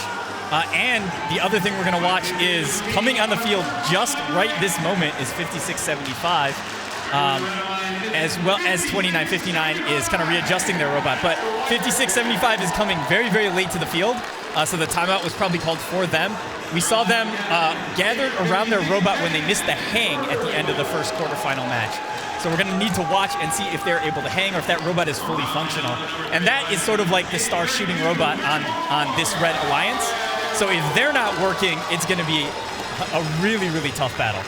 Yeah, at this point of the year, you kind of have to know what your expectations are from each of your robots and how well they'll deliver on those expectations in a specific match, right? Yeah, that's one of the hardest things as a strategist is it's really common for teams to kind of get those rose-colored glasses where they see their robot and all the good things it does, but forget the times where it didn't work right. And honestly, accurately assessing the capability of every robot on your alliance and crafting your strategy around that instead of what you hope they can do will lead to more victories. Yeah, and at the end of the day, you don't know how the other team's going to try to position themselves against what your robots do well. So, yeah, which is one more layer to that scouting is knowing how much you expect your opponents to score, which robot you expect to come on defense. You even look for trends too, like how do they like to play defense? If they're always trying to stay inside, maybe you fade back and shoot from the wall or one of the protected zones. If they chase you around, then going in right next to the hub and getting pinned in there, it's really hard for the defense to do anything. So this is one of the rare upsets when these two alliances met earlier. It was close, but a 69-58 win for the Blue Alliance, which is Team Chaos, the Robotarians, and Counter Torque Robotics. And 56-10 again was the highest seed, was the third seeded robot here. They're actually a low goal robot that seeded that high, and so that might have some effect on how they have to play this match. Autonomous period beginning. Both teams fairly productive. Blue's got a bunch of extra shots though. 29-59 got a second shot, 74 got a second shot, and I think their human player hit again. So a 10-point lead after the autonomous period for the Blue Alliance. A Blue Alliance win moves them into the semifinals. And they get a couple of makes there. The 29-59 robot from the Robotarians from Coloma. Yep, and a little bit of a delay for 29-59 after shooting those in. This time, look at where all the blue balls are. They're all on the red side of the field, but kind of a mistake there. We had one of the red robots crossing the field actually pushed a couple of blue balls across the field to help out the Blue Alliance. The ball handling with this cargo can be very, very difficult as we see the 74 blue robot Team Chaos squaring up and having it rim out. Then some good defense by the Red Alliance. That's the Wirecats machine. 32-34 is still running. They're going low shots here. And 36-75 is that's a blue ball they were kind of grabbing. They've not been shooting. They've been playing a lot more defense here. And I wonder if they were not able to fix that robot in time. Again, coming late to the field from that timeout. Red Alliance has got to figure out a way to make up some points. We see a couple of upper hub cargo scores for the Blue Alliance. Yep, and it's that intake on 56-75, that intake. They've got a ball. It keeps getting stuck as they try to bring it in. That one took a long time to pass through the system.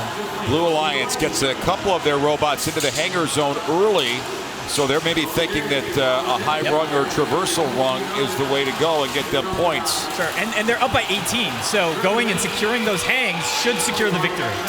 Red Alliance on the wrong side. They'll move a couple of robots into position, and the 29-59 robot Robotarians is keeping that Red Alliance robot from getting in there. It's because 29-59 only hangs on the mid-bar. They know they can do it fast, so they stay out on the field as late as possible, disrupting stuff. And look, they've got their hang. They got a cross, clean hang. 56-75 is staying out and trying to shoot because they have to. They know they can't make this up with a single hang. It was kind of their only way forward, but it was a long shot. Blue Alliance is rock solid in that hangar zone. And their cushion, based on cargo scoring, is probably going to get them into the semifinals. Yep, and we actually saw 74, I think, come off the bar and then get back on. So the decision to go hang early is predicated on what, do you think? Yeah, they were just up by enough points in this match. So they were up, like we said, going into endgame, it was 44-26. So they were up 18 points. 18 points is 9 shots in the upper hub. And it's going to be hard to make those 9 shots and then still have time to hang for red. So Blue's strategy was, look, if we secure our hangs, they can't catch up. So let's go early. Let's make sure we get them. And I think it pays off here because 74 had some issues on that hang, but we're still able to finish on the high bar. And good defense there from 29-59. They know how long it takes them to hang. They've practiced their high bar hang, their mid bar hang. And so they stay on the field as late as they can.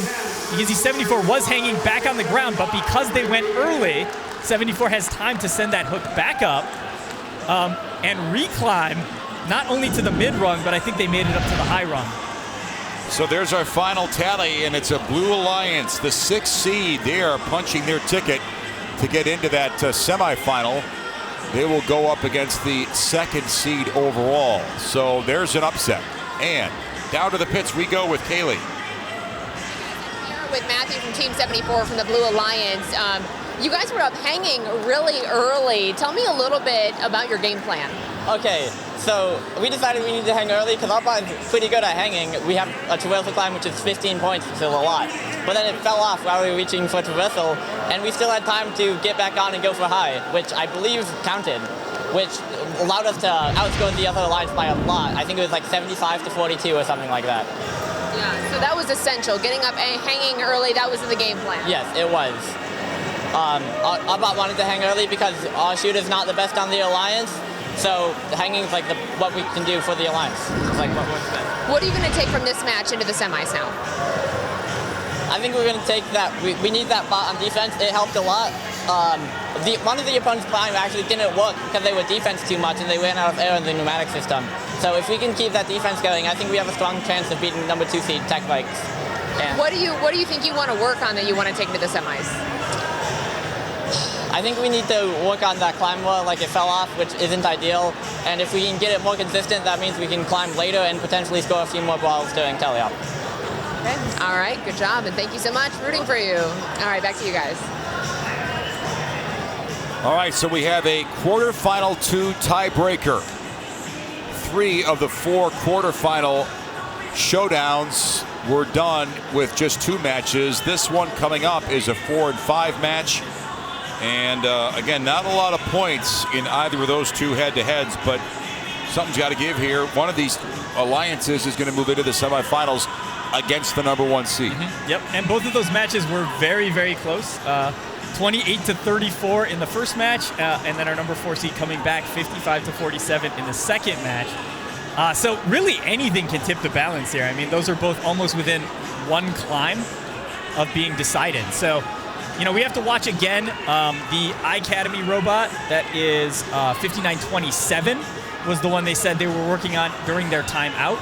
They've had more time now, right? They had a whole second quarterfinal matches, 2 more quarterfinal matches being played before they had to be back out on the field here. So if that robot is improved, is fixed even more, that bodes well for the number 4 seed.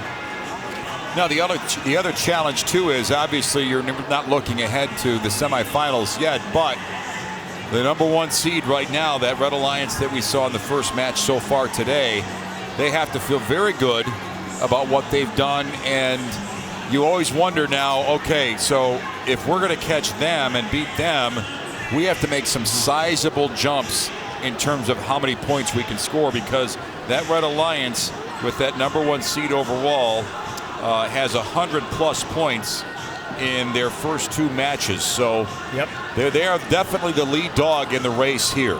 Not like, yes, you're completely right, but here's the problem that our 4 and 5 seeded alliances are facing.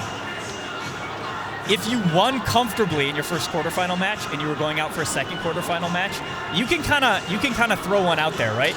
You can try something weird in that match, and if you lose, come back. But the problem is it's 1-1, and both matches were razor thin. You can't really think about the semifinal match until you get there. And in this case, I don't think either alliance has really enough leeway to try anything, you know, for that purpose. So we will let these machines get settled in as the cargo is being placed in the appropriate starting points. And that's consistent from every match to match, right? Yeah, the balls will start in the same place every match. There are 11 balls on the field total. Each robot can start with 1 in its possession. And then we see the ring of them kind of around the hub. It's going to be the pairs of 2 all the way around there. I believe 6 pairs of 2.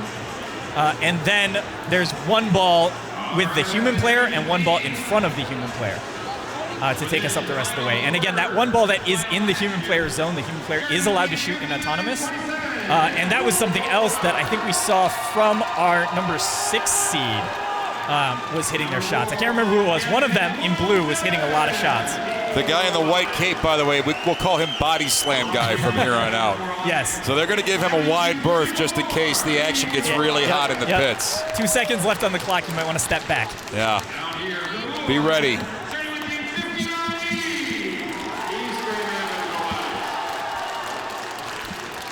So the players and robots getting their introductions. And we can see, looking at the alignment of the robots, no changes. Both alliances are going with the same auto mode setup that they did before. West Iron County, East Grand Rapids, and Marshall. That's the 5th seed here. They won the first set. Lost the second set, though. And then again, I mean, like both of them by 6 points and then by 8 points. I mean, that's... Either way. Yeah, either way. We'll see, Red has seemed to have more robot issues. So if they're getting on top of those robot issues, maybe our Red Alliance is the slight favorite here. Point-wise, at least, they're both trending in the right direction as we see a couple of misfires. Now some long-distance shots. That's who it was. It's right here. Number 5 Alliance in blue. He might be 3 for 3. He's hit that shot a lot. And autonomous period ends. Not a big splash in scoring for either team. Yeah, Red with a small edge. And now we're going to see. This is where we have to see something new, and that's good. 59-27 with 2 shots, 107 with 2 shots, all 4 made. If Red can keep that up, then we're going to see their potential here. We see the 77-68 robot, the Iron Hill Automatons, playing hard defense on the Globetrotters Red Alliance machine. Yeah, 107 is 6 for 6 right now in Telly-Out. That's by far the best they've shot in these playoffs. That's Team Robotics from Holland. 8 for 8. Wow. That's how they have to be playing, right, to take control of these matches, and that's how they're going to have to play if they make it through to face the number 1 seed. And the Blue Alliance a step late targeting that robot defensively. So only 11 points for the Blue Alliance. That's a problem. Yeah, absolutely. We do see the defense finally coming across, and it does look effective, but 59-80 is kind of drifting around, trying to decide where they want to go. 77-68, though, swaps into the defense, but that's a penalty. You cannot hit them when they're back against that truss. So 107 missed a shot, but drew a foul. Red Hot Chili Bots a little bit kind of disengaged, now trying to play some defense for the Blue Alliance. Repositioning on the Lee Robotics Red Alliance machine. Yep. And they do have a ball inside the robot, so we'll see. There it goes. But unlucky on the bounce for 44-53.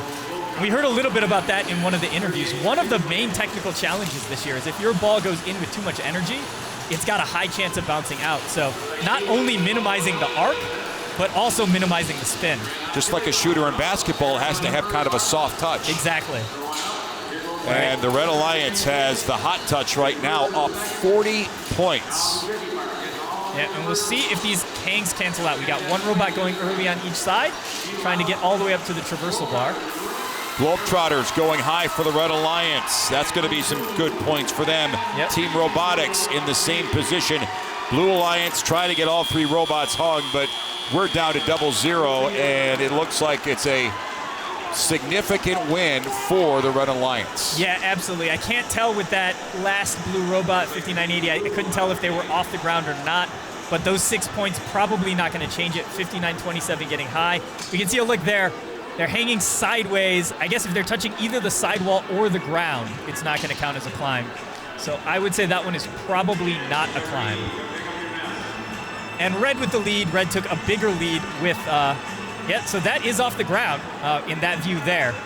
So what we don't know is if it's touching the sidewall, but I think actually it's not touching the sidewall either. That may be a good climb. I changed my mind. I think that's going to be 6 points. It's close, but it is a Red Alliance win. Yep. 76-39, not that close actually by the time you add up all the hanger points, but it was Cargo that really won it for the Red Alliance as we break the scoreboard down for this quarterfinal match. Yep, so the hang did count. We've got 20 hanger points for blue. But red came out ahead with 21, despite only having 2 hanging robots and a couple offsetting penalties. But really, that cargo, 45-9. That's the first time we've seen this number 4 alliance actually come out into teleop with what looked like both robots working, 107 and 59-27, and both hitting shots. So that is good news for them as they move forward to face the number 1 seed. But, 76 is still not 100 points yet. And they've gone, if you're doing the math, Dan, they've gone from 28 Red Alliance here, 28 points to 55, now to 76. So they're trending in the right direction. Let's go down to the pits and connect with Kaylee. Hey guys, I'm here with Micah from the Red Alliance. Tell me how you're feeling after that. I can't even describe how much work has been put into this season, and our climber broke right before our match coming up with the Blue Alliance, and they worked so hard over the time of the first match where we knew that we were not going to be able to climb, and they got it fixed. The second match, we won. Absolutely incredible feelings just winning that. And then winning it this time with the climb that I did, it's just crazy. It's so good. What are you going to take from this into the next round? Momentum. I mean, they're probably scared, to be honest with you. The other climber that looks similar to ours does not function as well. Don't tell them I said that, though. I love the confidence. So you got to tell me, I saw you chest bump somebody over there. Tell me about your celebration. Yeah, so me and my friend Trevor, we are really, really good friends. He's the driver. He runs it around the field and stuff. So just the combination of him shooting so well, which he is doing, and me being the climber operator, and we both are just working in perfect unison, it is, we can't help but get excited, You just gotta celebrate. We love the celebrations. Can you show us the cape? Yeah, so it's got our right direction. Oh yeah. 5927. Globetrotters, iClademy Global, baby. We love it. We love to see you guys. We're gonna fly through this. Yeah. All right, thanks for your time. Back to you guys. All right. All right, we're going to send a trainer down to make sure that his teammate does not have a dislocated shoulder. Hey, you know what? We love the energy. We love the passion, and he is all plugged in. Outstanding. Yes, we will make a quick turnaround and reconnect with Kaylee and talk with one of our feature opportunities today here in Allendale. Hey everyone, I'm here with Amy from Faith Community Christian. Tell me why you're here today, Amy. I'm here because my son Luke is on the Squire Robotics team of Calvin Christian High School in Granville, Michigan. Tell me how excited you are to be here. Very excited because this is his senior year. He has really enjoyed robotics throughout his years, and today is a special day for us because he's doing what he loves. So I know robotics helps obviously with life skills. Tell me about the skills that it helps develop in a classroom. Right, so I'm the administrator of Faith Community Christian School in Belding, Michigan, and this year we have our inaugural robotics team, our Lego robotics team, and there are several ways that it helps out in the classroom. I think the first way is that sometimes in the classroom there are barriers in which kids can express what they know and how they know it, and robotics really helps because kids who have some of those barriers in the classroom can come into a robotics arena and a robotics world and excel and show what they know, and it's a way for them to grow and learn and have that growth mindset. Have you seen that for yourself? Tell me about some of the students that are, involved in robotics, how they're doing in class. Well, I've seen a new confidence in them because they have something that is part of their own identity in a way that they can come into a robotics team and offer an idea or offer a solution, and it brings confidence to them. And so that confidence definitely comes into play into the classroom because then they have more confidence sharing ideas and thoughts and plans in the classroom, especially in the writing. And so I see how robotics is just a phenomenal program for all children. You said writing? Is that correct? Yes, yes. Why do you think that is? I feel like that wouldn't be a skill that would maybe be perfected. I know, right? We think math and engineering, right? Yep. Mm-hmm. But I say writing because it helps you formulate your ideas in order to communicate to a team. And then with those ideas, you can put those in writing, and it can translate into English language arts in the classroom. Learn something new, I guess. I did not know that. I love that, though. All right, thanks for spending your time with us, and we're going to send it back to you. Thank you, Kaylee. Another good feature, and yeah, lots of different ways to benefit in robotics. That's a good point. Reading and, not an expected thing that we don't spend a lot of time here in reading, but, again, anything's possible here. Yeah, I mean, communication is actually really important. Communicating ideas, like what idea do you have, what concept do you have for a robot design idea? And using words is very hard to do that. So that's a skill that if you can learn, if you can master, is going to be great. Also, drawing the worst possible drawing is still a great way to try to communicate those ideas. So I always used to encourage my team to do that. We're going to break here in Allendale. More coming up. It's our semifinal matches. Our first seed against our 4 seed when we come back to Grand Valley State at Michigan First Robotics.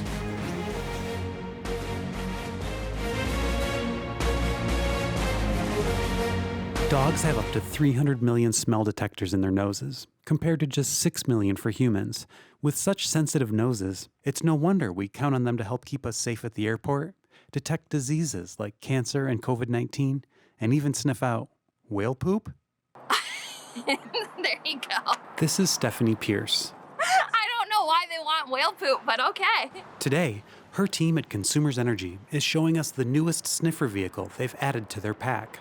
Unlike our 4-legged friends, this bloodhound's nose is trained to track down natural gas emissions. So the car works by vacuuming in air through the inlets at the front of the car, and it travels to the back of the car, and as the car drives, it matches the air, and it says, no, that's not gas, no, that's not gas. Yes, we smell methane, ethane that matches your composition. Consumers Energy's goal to be net zero by 2030 is extremely important to all of us here, and whether it be part of our routine survey, looking at pipeline that's selected for repair, or even our system that isn't selected for repair, vehicles like Picaro are going to help us reach that goal.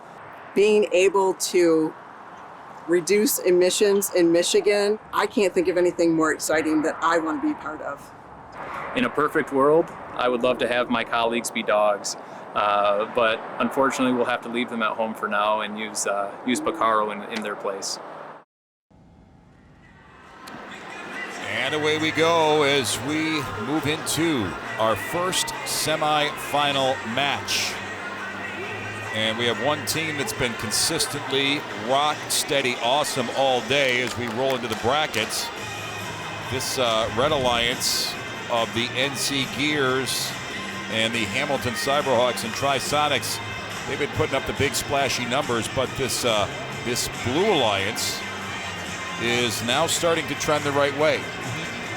Yeah, so Red Alliance, of course, has the advantage of they've got the highest 2 scores so far in the playoffs. They have another extra advantage, which is they sewed up their quarterfinal matchup in 2 matches. So they were able to sit around, have more time to prep their robots. This 4 seed that we see playing here, they played in the last match, right? So they had to go to 3 to decide it. They're rushing back out on the field. So they need to just calm down. They need to make sure that everything is set up on those robots, make sure they take a second and get on the same page for what their match strategy is going to be here. But as you said, that Blue Alliance, they've been adding about 25 points every time they go out there. So if they can add another 25 points to the 76 they put up in their last match, they're in the right neighborhood. And Red Alliance, I guess it's just keep on doing what you've been doing. Yeah, their auto mode is so powerful. 4003, I believe, shoots 1, 2, 3, 4, 5 balls when everything works. So if that hits for them, 1918 on the other side is picking up an extra ball and shooting it. So they come into the match with a pretty big advantage, and then they're able to send a defensive robot over. Now the question is, can 6114 get on top of probably 107? 107 looked maybe the most vulnerable to defense in the last match, and slow down their scoring, because 107 at the beginning of that last match went 8 for 8. So the machines are all placed properly, and ready to get into our first semifinal. Again, it's another best of 3. So 2 semifinal wins get you into the championship match. Yep, and again, our number 1 seed will be in red bumpers again. The higher seeded team in the matchup is going to generally be in the red colored bumpers. So our number 4 alliance, who is in red bumpers in the quarterfinals, has switched over to blue bumpers here for the semifinals. This team that's now the blue alliance, what would your strategy be if you were trying to slow down this red alliance that's been so good? I think part of it is getting 107 free. We saw when they were undefended, they're able to score quite a lot quite quickly. And then the second thing, of course, is sending that third robot, 7234. They've got to play defense. They've got to play effective defense. And I think I would put it on 4003. Red Alliance got 4 cargo shots up right away. Yep, and here we see 4003 loading off screen, coming back in with 2 more balls with enough time to shoot, well, one of them. So autonomous period in favor of the Red Alliance, not by a ton though. No, that's not too bad. Blue can make up that deficit. We'll see what kind of defense Blue Alliance can play. There's a couple of upper hub makes for Red Alliance. So 6114 just did something kind of interesting. They picked up balls and spit them back to the red side of the field. So they're not playing robot on robot defense. It looked like they were playing a little bit of ball starvation defense. Yeah. Interesting strategy. But they are having a little bit of trouble getting around the field now. But 107 got themselves kind of into a traffic jam there, and that was not helpful either. Blue Alliance not getting too many shots off. Now there's a couple of back-to-back high upper hub makes. Yep. Blue Alliance answers though with not 1, not 2, but 3. Yeah, 4003 is getting free here. 7234, I think they're trying to play defense on 1918 instead, but 1918 just kind of cruised to the far side of the field, and that move was not matched. 7234 for the Blue Alliance. Struggling, that's the Lee Robotics machine. They've got a ball loaded, ready to shoot, but are not in position. So we're seeing with both of these alliances right now that defensive robot is not being as effective as we want to see. 6114, the way they're moving almost feels like their battery maybe is low, because they're trying to turn. We see some twitching, and they're really not. I mean, they're not moving around the field well at all. Blue needs to take a little bit more advantage of that, but again, blue balls are mostly on the red side of the field, so they're having a little bit of a starvation problem here. Red Alliance making 1 of 2 shots there, and they're still up 20-ish points here as we've got 1 Blue Alliance robot ready to hang. That's the Globetrotters, their Hummingbird robot. 7234, though, is not moving for the Blue Alliance. They need that robot to hang or at least play some more defense here at the end of the match. But they are out. We do have the tech over in their station. It looks like maybe it's a joystick issue, maybe it's a USB issue with the computer that they're using over there. A couple of Red Alliance robots on the hangar, in the hangar zone, and they go to 0. We don't have another 100-point performance by this Red Alliance, but looks like they've got enough to get a win here in this semifinal match. Yeah, interestingly, 1918, who has hit that traversal bar pretty much every match we've been watching, stuck on mid, and their partner came over and joined them on the mid bar. 4003 joined them on the mid bar. And in this case, 1918 looks like they just fell off. So they're on the floor there. So that's no hang. We have 15 points in hangs for the Blue Alliance. Looks like it's probably going to be only 6 for the Red Alliance. So it is a 9-point swing for Blue. I don't think they got quite close enough, though, in Teliab. So here's some defense that we saw early. Yep, 5927 getting in there. 5927 also an offensive robot, but sometimes when you see the opportunity to switch over to defense for a little bit, it can pay off. Slowing down 4003 a little bit. So here's 7234. Yeah, this is where it was just kind of an unfocused. Yeah, they're over there defending the defensive robot. That's not helping. 6114 had their own problems. So 7234 needed to get over by where 1918 or 4003 were. And just maybe some drivetrain issues with that robot as well. It's hard to tell. So not a stellar outing for the Red Alliance, but we're going to keep tallying up the scores here and see what we end up with. We think it's a Red Alliance win. 54-ish cargo points. Here's the numbers. Yeah, 54 cargo points. Hanger, Red Alliance came up way short compared to blue, but yeah, and I didn't see what those 8 penalty points are for. That's a lot of penalty points. Did not make the decision in this match. Did not determine the outcome here. But that's something to keep an eye on, and that usually will be on the defensive robot. So 72-34 is the robot on this number 4 seeded alliance that is going to have to find another gear when they come back out for semifinal match 2.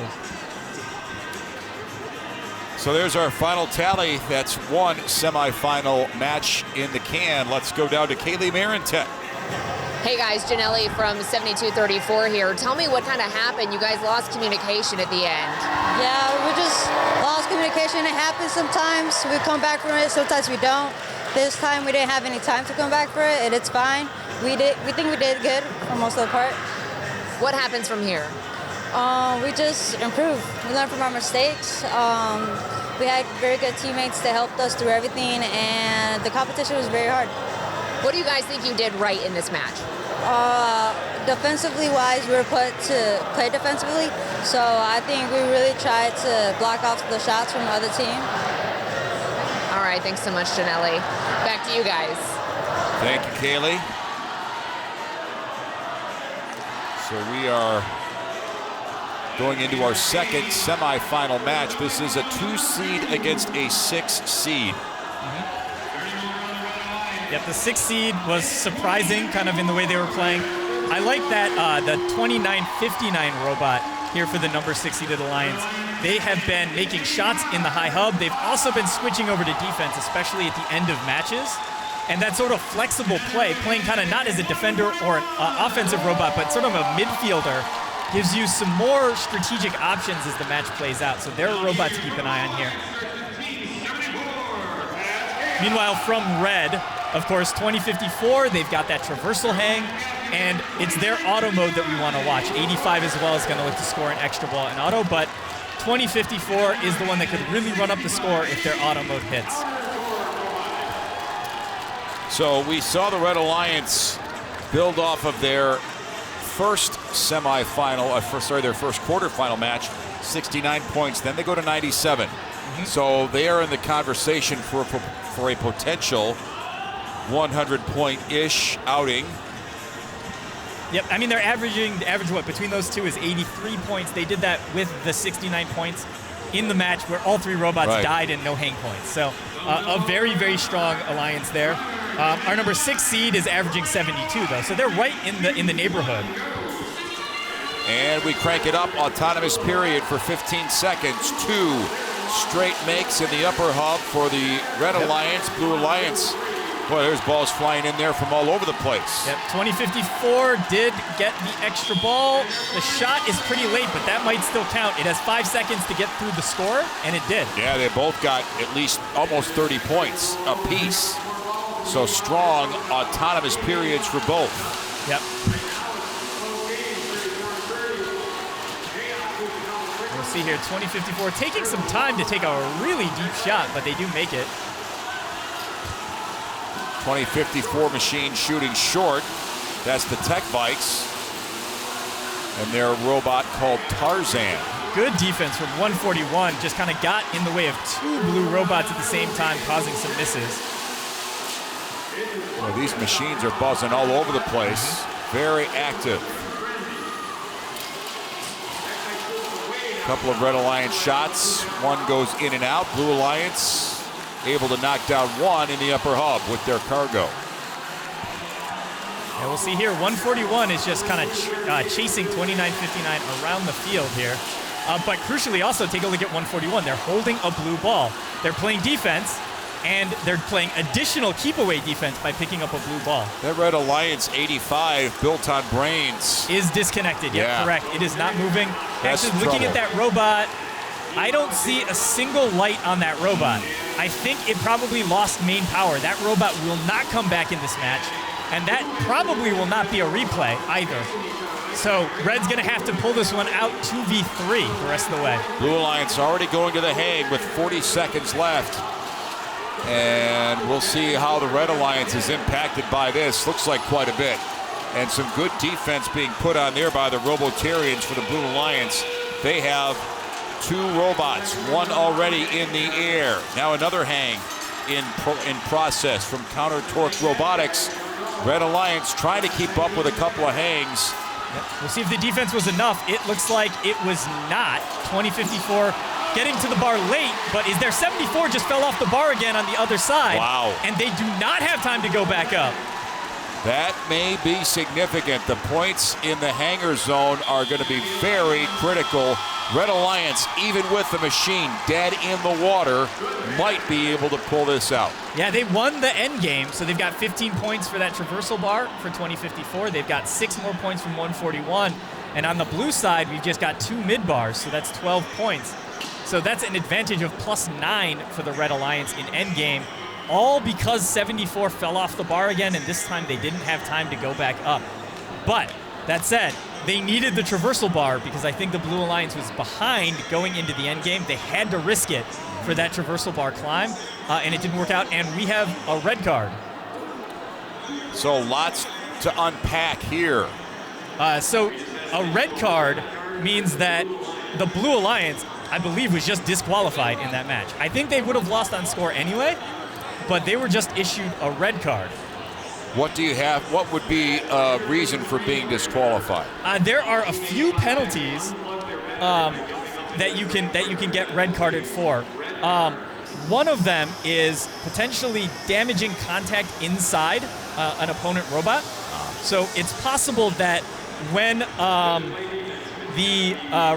let's see, which robot was it that It was built on brains. Yeah, when 85 broke, it's possible that the referees saw that was caused by a Blue Alliance robot. That could potentially So lead it wasn't to a mechanical failure. Right. So we'll see here. We'll get another look at it. The defense being played. No, I didn't see anything there that that would be that penalty. Nope. No, it's bumper to bumper hits. All of that looks clean. So the red flag means they're reviewing it, or does it mean they're taking a look at it? So he issued the red card. Our head referee David there, you can see him with the yellow. He went over to the driver station and held the red card up. That means it was called. So our Blue Alliance was disqualified. Maybe the damaging contact was a little bit earlier. Let's take a look and see it from a different angle. So that could be it right there. So if that contact right there is what shut the robot off. And if you look, there's a pink spot right above the number 85. There it is. Yep, I can see it right there. That there's a pink connector that we could see just above the 85 on the bumpers. That was the main battery power connector. When that robot went up on top, it hit that connector. We could just see it. It was hiding behind the truss, but we could see it kind of move and pop free. And that's when the lights went out on the robot. So because that is considered damaging contact inside of another robot, that was issued a red card. So the score will go down like this. It'll be a 77-point outing for red, and Blue Alliance, well, the points don't really matter. They're going to lose regardless, but still, that's another thing I've never seen before. We saw one Red Alliance had 3 robots that died all at once. Now, someone disqualified for the entire match because of that penalty. Yep, it's relatively uncommon. The good news here, for me at least, I never like to see matches decided by penalty calls. The good news is if you look at the scores and we add up what Blue would have had, it's only 56 points. So no red card, it still would have been a red win, 77-56. So it feels a little bit better as the Blue Alliance to come away knowing that, yeah, we got the red card, that sucks. We have to be more careful in the next match because you do carry a yellow card forward to the next match. So a less damaging or a less severe penalty could still disqualify them in the next match. They have to be extra careful. But I like to see that they would have lost the match anyway, and this did not change the outcome. Let's head downstairs and bring in Kaylee. Hey guys, I'm here with Max from 2054. How did you feel when you just saw that 0 up on the board? You know, it felt really good. I mean, it was a very interesting match to watch, definitely. It started out just fine, you know. We planned everything out, strategized before the match for this very reason. And, you know, we got over on that right side, and, you know, Blue Alliance defense was just, they just drove right on top of us. And we're like, whoa. So had to back off of them, and, they were penalized for that. So we're like, good, they caught it. And then, later down in the match, Bobs were doing their thing, getting balls up in the goal. And all of a sudden, did the same thing to them. Bashed them, rode up their bumper, and ripped out their battery, disabling them entirely. So then it was up to us to keep scoring. And, there's a lot of friction behind the driver's station with that. But we powered through, we got our climb, and then the Wobots also came up and got their climb as well. So it did end up working out in the end, but very interesting match to say the least. You never want to see a red card, but yeah, it happens. When that battery fell out, that happened fairly early. What was your mindset through the rest of the match? Definitely caught me off guard. I wouldn't say, it didn't make me happy in the slightest. Just kept our cool, focused in, and really tried to pull through for the Alliance. And we did just that. What do you have to say to the other Alliance after that? After what just happened? Keep it PG. Defend. It's part of the game. It's a good part of the game, but a little less on the heat next time. All right, thanks, Max. Back to you guys. Kaylee, thank you. That's tough. Nice headgear. As we sidebar a little bit off of what happened, but yeah. It's tough in those situations. I think watching the defensive robot there, I don't think they were being malicious, right? I think what happened was their center of gravity is just a bit high. So as they're backing up and coming forward, they're tipping back and forth. But it is their responsibility to be careful and not make contact in that illegal way. So I can't imagine that they could drive that efficiently, that they could position their robot in that way to knock power out. Yeah. So, it happens. And we move on to this third semifinal match, our 1 versus 4 seed.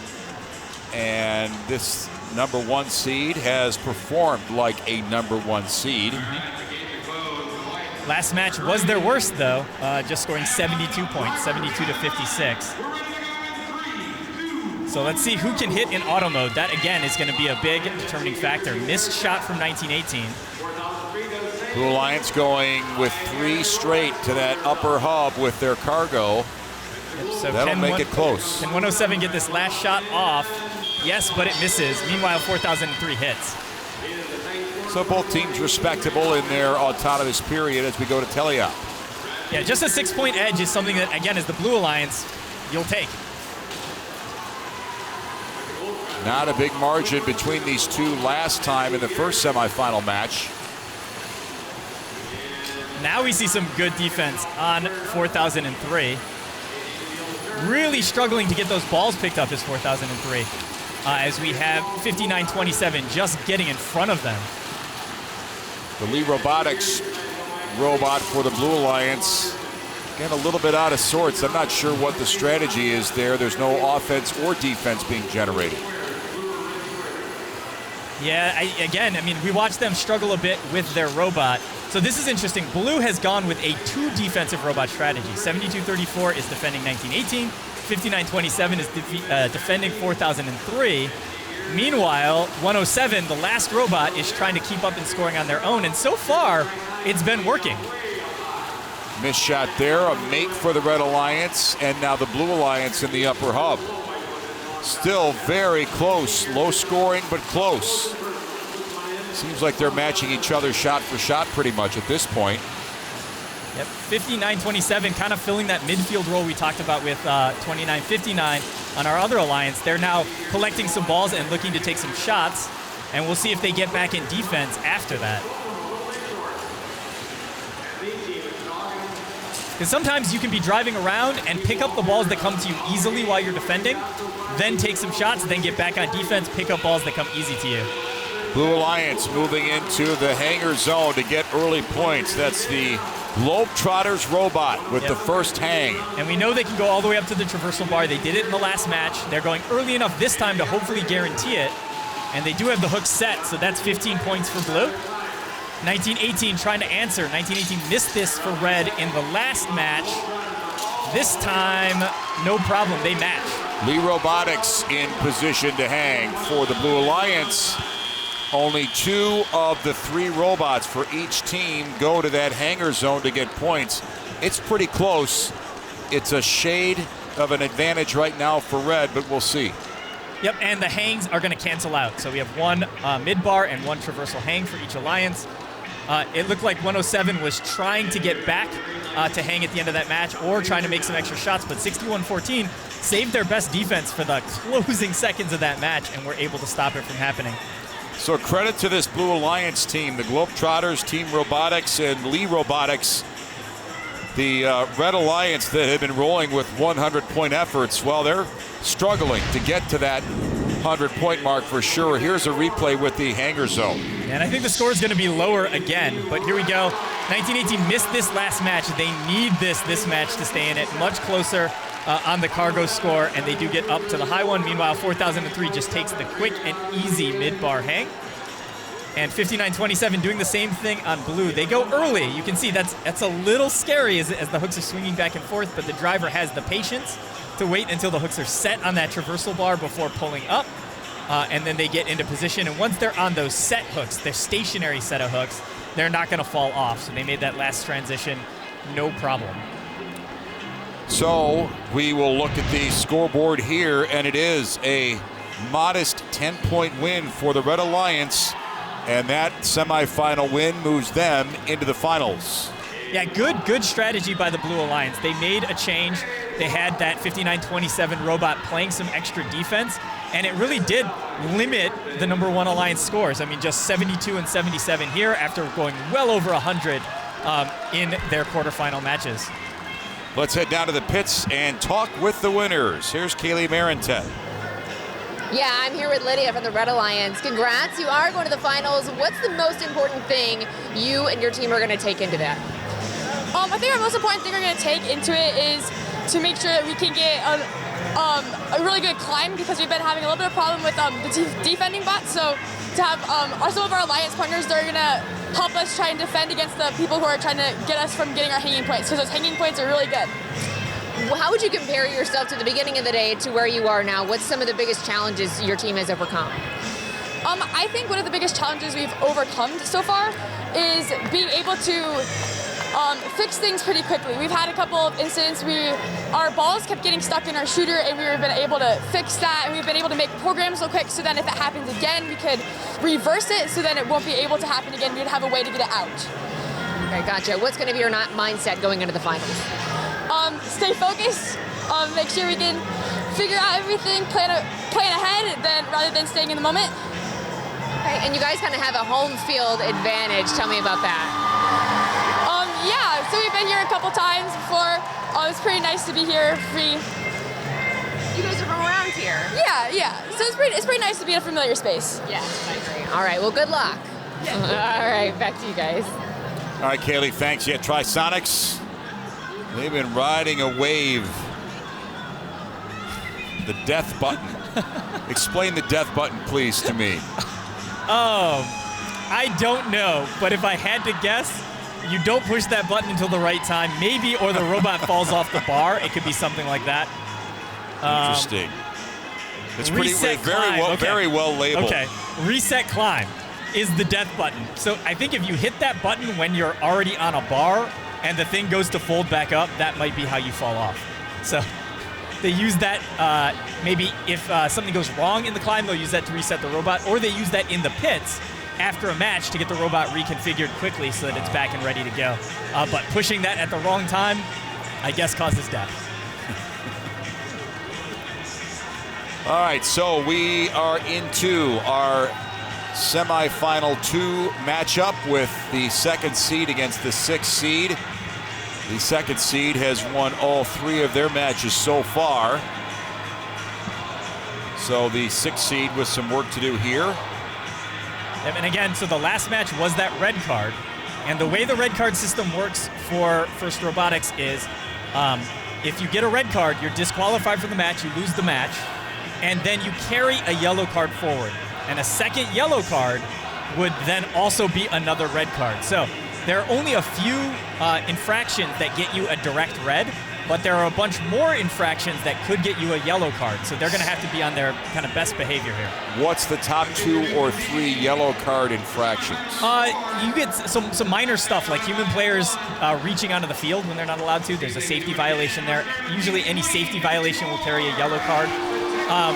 And then there's some like repeated or egregious penalties. You might get a yellow card as a warning before you get a second yellow card to disqualify you.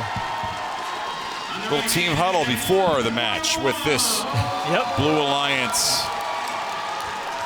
connectivity. And, you know, it's that or the Twizzler in your pocket. Yeah, whatever works to get you the right mojo. Exactly. Superstitious. That's certainly allowed and encouraged here. Even though we are a science-based, factual organization, superstition still shows up. Whatever it takes. Whatever it takes. I'm not immune. Yeah. I used to start with a hoodie on, the team hoodie on, Right. and when we lose our first match, I would take the hoodie off for the rest of the day. So I have no room to talk. And then, of course, you know, in the with the Red Alliance, you know, the Tech Vikes, they're so easy to spot because the headgear just makes them stand out and be very obvious. So we go into autonomous. Red Alliance shooting well early. Blue Alliance a big push, and they're catching up and getting step for step with them. Tech Vikes off on their last attempted pickup. So they left a few points on the table there, but still coming out with a 6-point lead. Long distance make for the Tech Vikes from the Red Alliance. And I feel like the story of this event is watch where the balls go. Blue is running out of balls on their side of the field, and both of their shooters are on their side of the field. Man, you want to see defense. Look at that counter torque robotics. Finally just releasing off of the built-on brains machine. They've got to be careful though, right? Because they are the team that drew that red card in the last match. So good hard hits are fine as long as they are bumper to bumper. Blue Alliance within striking distance, about a 10-point lead. Now a couple of upper hub cargo makes for the Red Alliance, pushing that lead the other way. And Red was starting to pull away, but Blue kind of answering back here. Unlucky on the bounce for that one. Yeah, it's all about having just enough touch. Red Alliance with good touch. 3 in a row go right down the middle in that upper hub, and now a 4th. That's going to bump that lead to 20. So a make for the Blue Alliance and Team Chaos. Now they're going to go hang. Man, there's a lot of time left, but they're going to go right to it with 2 of their machines. Is that too early? Yeah, that's too early. You can't go and hang that early when you're down 20 points.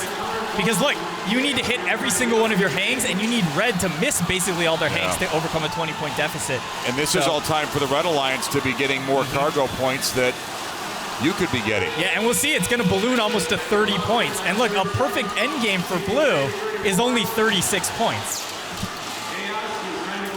So Red Alliance comfortable right now. We've got 2 of their robots in the hanger zone, ready to hang, and bang. Look at that efficiency. 74 misses one hook, but they're up. It was scary. They almost fell off again. 2054 answers back with the traversal climb, and this is what I mean. Like, you can't make up enough points in endgame, you know, with the good hangers on the Red Alliance. So Blue needed more points before they went to hang. I know it's not comfortable. I know it wouldn't have been safe, but sometimes you have to take a chance. So it looks like our Red Alliance is in a good position. This match is going to go under review, though. We're seeing that on the big board internally here at the in the arena. Yeah, and it's unlikely that this review is going to be consequential to the outcome of the match. All right. So, you know, again, Blue goes early because, again, they're not confident enough in their hangs yet, and so they feel like they need the extra time in case something goes wrong, which is usually fine. They've been doing that strategy, especially when they go into endgame equal or ahead, but this time they were behind by a lot, so I think they needed to try to score more points, but meanwhile, they were able to succeed, both of them on the high goal, 74 dropping off at the last second. But, you know, 2054 and 85 have more confidence in their hangs, and 2054 is able to go very late in the match after scoring more with the cargo. And, you know, they basically tied on hang points here, despite the difference with Blue going almost 20 seconds earlier. So we're waiting for the final score. We think it's going to be a Red Alliance win. Yep. Yeah, I mean, endgame was pretty close to watch. I think endgame was actually tied. And we should see 36-36 on the end game. Yep, there it is. 36-36 on the end game. And that 29-point lead they had going into it. I said it was about 30-point advantage. And making up 30 points in just the hanging means you get your 36, the other team has to miss everything. And the likelihood of that is just not high enough. Yeah, you can control somewhat the other team's cargo points if you're playing defense. On the hanger, to each his own. So let's get some strategy and some reflection now as we jump back downstairs and talk with Kaylee. Hey guys, I'm here with Seth from 141. Tell me how you're feeling right now. Really good. Our robot's been doing well. We've been able to climb really consistently, even at the last second, and that's really helped us. We've got our shooter going good. It works every time when we start. I've been having fun driving defense and doing well at it, I think. I've been able to shut down quite a few robots. Very good. If you could tell yourself something, if you could go back and tell yourself something at the beginning of the day, what would you tell yourself? Get excited. Okay, I mean, you have been getting excited. Tell me about how those celebrations move your team forward. It keeps us going. Like, it's easy to get beaten down if you lose a lot. Like for today, during qualifications, we had a streak of bad luck. Robot kept breaking. But we got that fixed between then and tournament now, and it's been going really well. What do you want to tell the rest of your teammates moving forward? Keep up the good work. We've been happy to keep the robot running, working better every time. Just keep going. All right, well, congratulations. Back to you guys. All right, Kaylee, thank you. Yeah, good insight from the pits. We've got a break. We are coming back for our finals, best 2 of 3. Our top seed against our second seed. So the seeding is pretty accurate. We'll come back. More from Allendale as we continue. It's Michigan First Robotics. Our West Michigan District event continues in a moment. You know, it's so interesting to think about the West Side even 10 years ago. You had buildings that were these beautiful historic buildings, yet they sat there with no love and no investment. Recognizing a chance to reimagine this historic neighborhood, Mike Van Gessel of Rockford Construction joined forces with the City of Grand Rapids and Consumers Energy. The city has an aspiration to be one of the most sustainable cities in the nation. And we at Consumers Energy have a similar ambition to be coal-free by 2025. Consumers Energy and Rockford Construction met the needs of the city by putting electric lines underground and installing on-site solar panels and battery storage. This created a cleaner, more reliable energy grid, which helped draw residents and businesses back to the West Side. I really didn't miss Chicago as much as I thought I would, because Chicago is known for having a lot of options. Well, here's New Holland Brewery, and here's Butcher's Union, and here's Condado Taco, and here's Ando Sushi, and I found that the West Side really feels like home, and I've really loved living here. The community has really loved this store being here, a local option for them to get groceries, and obviously being a part of Circuit West and thinking about the future of sustainability has been great for us. I think this is the future. Where we're at with this project is a sample size of what we can continue to do more of. To me, it's where's the next Circuit West?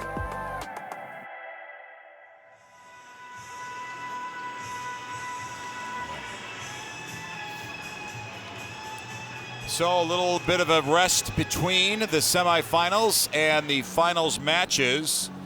Number 1 against number 2 seed, so no surprise there. We are going to have one of the Red Alliances change to blue. That would be the Tech Vikes from Hopkins and the Built on Brains and Wobot. They will be the Blue Alliance, and the Red Alliance is NC Gears, Hamilton Cyberhawks, and Trisonics. Earlier today, Kaylee talking with one of the participants in today's events, Lily Johnson. Hey everyone, we're here with Lily Johnson from Team 107. Lily, tell me how excited you are to be here. I'm really excited. This is my first competition and it's been amazing. Your first competition? Yes. Tell me, what are you most excited for today? I'm really excited just to see how the robot performs. We've been working on it for a long time and I'm happy to see that it's working pretty well. So why did you decide to get involved in robotics? I've always been interested in mechanical engineering, but never really found something that let me really explore that and see how important that was and if it was something I wanted to go into. And robotics really gave me that opportunity to find that I really enjoyed it. So tell me what you do on the team. What do you enjoy doing for your team? So I'm on the build team, which means that I put a lot of the pieces together and then help with repairs. So like when our intake gets broken, like it just did, then I'm the one that's in there trying to fix it.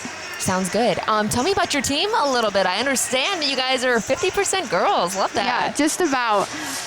It's really good and it's really encouraging because in a lot of STEM fields, there aren't as many women, and I'm just encouraged that the numbers continue to increase. And it's amazing. I love that. I'm all about that. What do you want to tell people who are maybe thinking about getting involved? That there's something for everyone on the team. It doesn't have to, you don't have to be just into building or programming. There's other aspects of the team that you can get behind, like marketing or sponsorships or scouting or information like that. Okay, sounds good. Thank you and good luck today. Thank you. All right, back to you guys. Kaylee and Lily, thank you. Yeah, the energy that drives everything.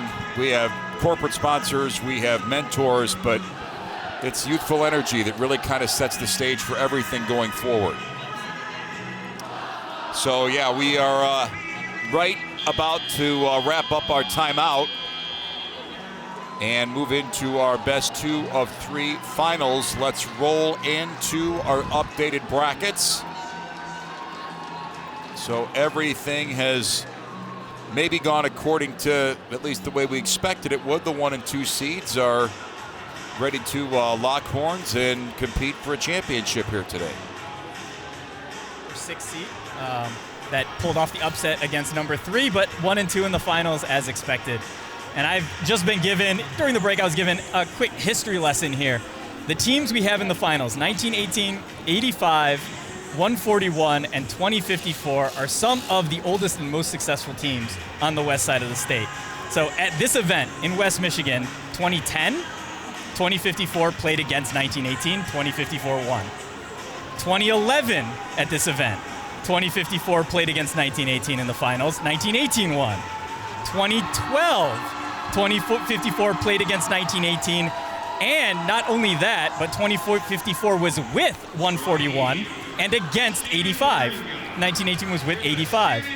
2054 won that one. And 2013, they met again in the finals, where it was 2054 versus 1918 and 4003. And 2054 won that one. So right now, 2054 with the edge, but 1918 this time, the number 1 seed. So in summary, the drivers and the teams change, but the robots know each other very well. Yep. And the teams, the mentors who stick around. So they'll be familiar with what each other's programs bring here. And these are the veteran teams. These are teams that have been around the block, have been in the finals before. So they've definitely been watching the other side of the bracket. They've had their scouting reports. And we'll see. I think in the first match, though, I would expect both alliances to just come out with their 1 defensive robot. 141 from our blue alliance is going to go on defense. 6114 probably from the red alliance will go on defense. And they're just going to have a shootout from that point on and see who has to make the adjustments based on who loses the first match. So we hear Kaylee talking in the pits with the kids. They've got a lot of energy. They're competitive. Is there any trash talking that goes back and forth between the mentors? I have basically never seen trash talk that was not like good natured. So I had some buddies and stuff, right, that we would play against. And sometimes with them, you get a little bit into it, but, never anything, over the really, top. Yeah, never anything over the top here. So we'll have kind of a formal introduction for these 2 teams. And the handshakes come first. Yep, so one more wrinkle that's getting put into this is the field is as close to symmetrical as it can be, but our number 2 seed switched from the red side of the field to the blue side of the field. So that means that they're going to be running their auto modes kind of in a new spot. Now, it should be the same auto mode, and they will have spent the week dialing in any differences between the red and blue sides, but that is one small disadvantage for them. They're going into this on the other side of the field where they have not been practicing. Let's check in very quickly with Kaylee.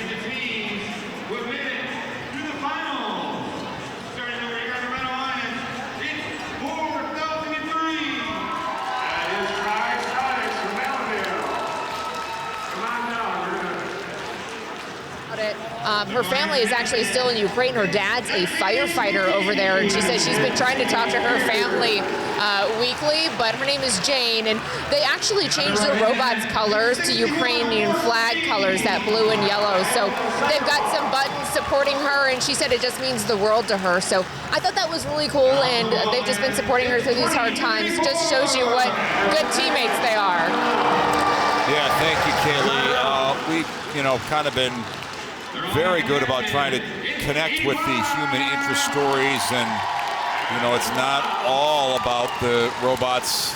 It's kind of about just people coming together and supporting each other in the best ways that they can in whatever way they can. So thank you for that, and we'll certainly try to keep finding those stories to flesh everything out as we go forward to next weekend, and then we'll end up at Saginaw Valley State mid-April and crown a state champion. Yep, absolutely. So this is week 4. We've got 2 more weeks of district events. We'll be back next week, I believe, in Troy. There'll be 1 more week of district events, and then we'll be back at Saginaw Valley State for that state championship.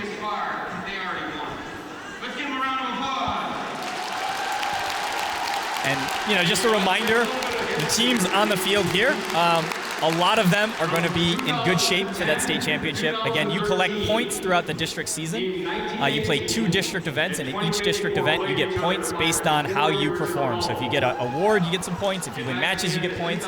If you make it to the finals, you get points. If you win the whole thing, you get even more points. Today, Dan, we're kind of in this bubble here at Grand Valley State. There's other events going on elsewhere. These teams are conscious of what happens on other sites on the same day they're competing, right? Is that part of their process? Yeah, for sure. There are a few things that they'll be looking for. So first of all, we have 5 events going on in Michigan this week. We have one in Belleville, Lansing, Midland, out here at West Michigan, and in Saline. And you'll watch not only the events for the outcomes, especially if you're on the bubble in points for the state championship, you're going to be watching as those results come in. But the teams that are out there winning in the finals, putting up big scores, you're going to scout those teams before you see them right at the state championship. So you'll be bringing up any videos recorded, any YouTube videos where the matches were saved, and you can see, how good are they really? They won their event, but what can they do? They're good, but how did they win? Yep, exactly. Yeah. Game film is game film, whether it's human competition or robotics competition.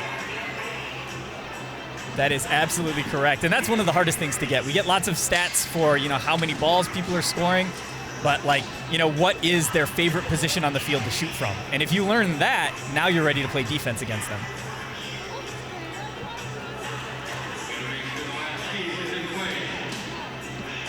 It looks like everything is set up. Just got to close a gate so the robots can't get off the field. And the auto mode alignment is unchanged for both alliances. They're going to be running the exact same auto mode here that they ran before. Autonomous period is underway. Lots of red cargo balls flying early into that upper hub. Oh, 2054 just locked on something else. They shot 3 balls off the field instead of towards the center hub. They have a camera that helps them aim. That camera saw something. I don't know what it was, but they wasted 3 auto mode shots, and now it's an 18-point deficit. Yeah, they're going to have some work to do. Great autonomous period for the Run Alliance. Remember, they have had 2 100-plus point efforts already today. And we continue to keep our eyes on the 2054 robot. It just shot a ball that came out with probably half the velocity it should have. And, the question is, are they switching to defense here? And I think they might be. That's the Tech Bikes robot. We see a lot of red cargo balls heading for that upper hub. And that's 2 points every time they go in. Now, there's a nice little run for the Blue Alliance. They're well behind, though, down about 30 points. Yeah, and 2054 is back trying to shoot, so that is good news. They also have a lot of red balls on the blue side of the field, so 141 now has a good chance at putting a lot of defensive pain in here. 1, 2, 3, 4, 5, 6, 7 balls on the red balls kind of buried deep on the blue side of the field, and that is 8 and 9. Red Alliance has a ball roll out. Now one rolls in as they go to that upper hub. Blue Alliance not getting a lot of shots up into either hub. We've seen that most everything today is seemingly going to the upper hub, not the lower hub. Yep, I mean 2 points instead of 1, so that is where our strategies will converge. 85 also playing defense, by the way. That's the other shooter for the Blue Alliance. I think both offensive robots on the Blue Alliance are having problems. And we can see that as Red starts to pull away. Yeah, this is getting a little bit out of hand here, and it will not be a chance for the Blue Alliance to do anything in the hang. They will go hang now, though. That's the 2054 robot. That's Tech Bikes. They're going to make the first move into the hangar zone. Yeah, but it's a 43-point deficit, and that's just not something you're going to get back in the hanging, especially 1918 sticks to 15. So now, you know, it's basically impossible to make up this deficit. Yeah, that NC Gears robot for the Red Alliance, boy, they are so good in the hangar zone.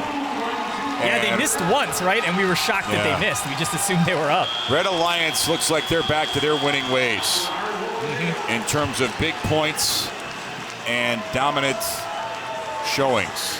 Yeah, it looks like it'll be just under 100 points this time, but still, like another strong cargo showing. 4,003 hitting a ton in auto mode to set them up, and then just continuing to pile it on during the driver-controlled period. So for the Blue Alliance, robot problems, they've got some things to look at very closely during this break, right? Yeah.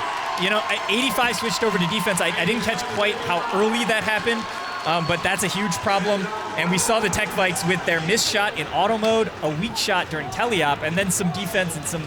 It was not characteristic of them. Picking up balls took longer, shooting took longer. They got a few shots in, but they're going to have to work on that. Let's get a scoreboard check.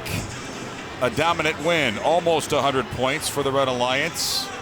Again, the advantage came in the cargo. The hangar's a wash.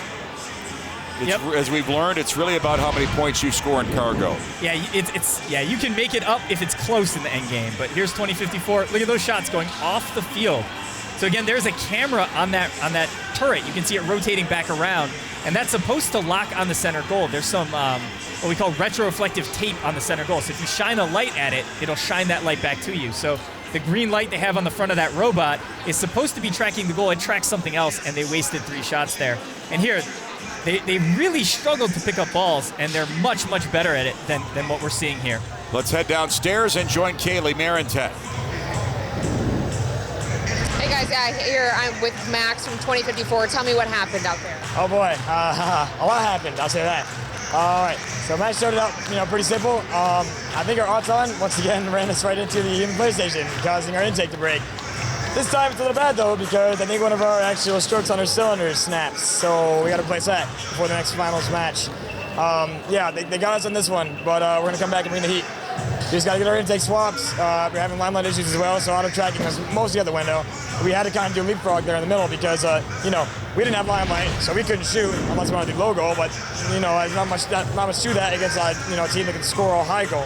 So, we ended up switching with Bob's to they would be our primary shooter because our original plan was basically that they go play D and we're back at home untouchable and we're shooting the whole match. Problem was couldn't shoot, could barely pick up for the save our life. So we're like, Bob's, come in. So they ended up kind of trying to shoot for us for a little bit, but then we're like, okay, we got limelight back, and pickup was still broke. So yeah, it was really tough picking up balls, but we got them in. We shot where we could. It wasn't good though. So. Well, I know you got to get back with your team. You're getting a little antsy, so I'm going to let you go. But thank you for talking with me, all right? Thanks, Max. Back to you guys. All right, Kaylee, before you go, Kaylee can paraphrase exactly what he just said, right? I want to go back and see Kaylee's eyes go, whoa, maybe not. You, Mr. Dan Kimura. No, Kaylee, we're going to let Dan Kimura paraphrase. I got this one. Yeah, right. All right, Kaylee. All right. Dan, take it away. All you need to know is every time he said limelight, substitute in camera that targets the goal. So their camera basically crashed on them. That's why it was not tracking correctly. It rebooted at some point in the match. It was working, so they tried to go back to shooting, but their intake was broken. That's why we saw, even though they shot some balls later in the match, they were having a lot of trouble picking them up. And I can see Kaylee downstairs nodding her head, so she agrees with you. She knew. She knew, right. She just wanted me to have my moment. All right, a break in progress as the Blue Alliance fixing those robots. We will come back to Grand Valley State as our finals match continues. Here, it's the Michigan First Robotics West Michigan District event.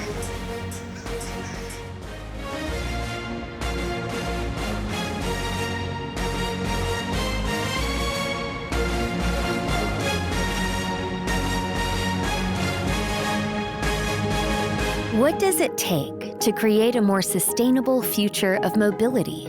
What does it take to build a future with 0 traffic fatalities and 0 emissions?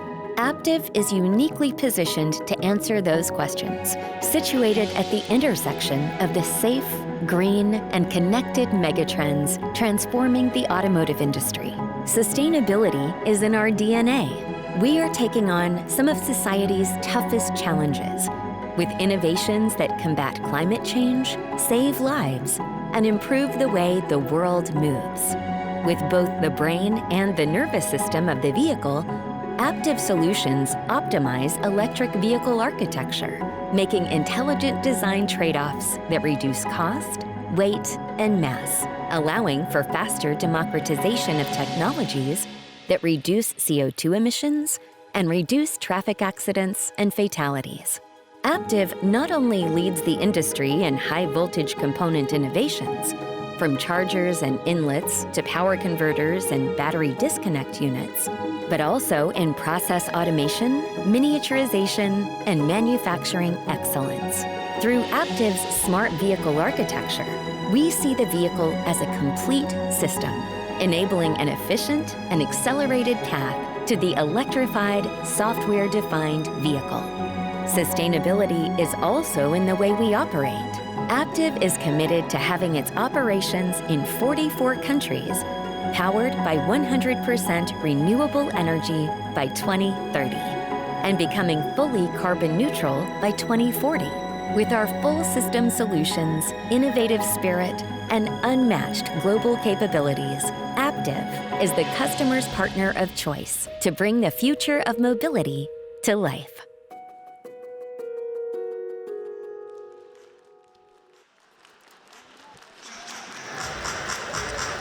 Hey guys, yeah, we're here with 141 down here fixing one of their bots right now. You can see they're acting really frantically, trying to get things fixed up before the next match. You can see mentors jumping in, students jumping in, trying to figure out what's going on. They're trying to fix some things, trying to go as fast as they possibly can and communicate with each other as fast and also as clearly as they can. There's also a 2054 over there in the blue working on their bot too, trying to fix theirs. I just talked to Max earlier from 2054. He said, yeah, they got some work to do before the next match, and they're just going to try to do what they can as fast as they can to make sure their bots are working. We're going to head it back to you guys right now, though. All right, Kaylee, thank you. Yeah, that's a very anxious time when you're working in a very dire situation. So what do you think they were working on down there based on what you can see? So both of the robots are working on their intakes. And the reason why is because a lot of these robots, in order to get a nice wide area that you can grab the ball from, will rotate down a roller kind of in front of the robot that you can see here. The problem is that roller is now sticking out in front of the robot. So if you're driving forward and you crash into something, the thing it's going to hit is that roller, that intake. So you got to be very careful with how you design them, or you've got to be ready to do something like this in a timeout. The clock is ticking, and yeah, lots of things going on here. Let's go back and rejoin Kaylee with one of her interviews from earlier today.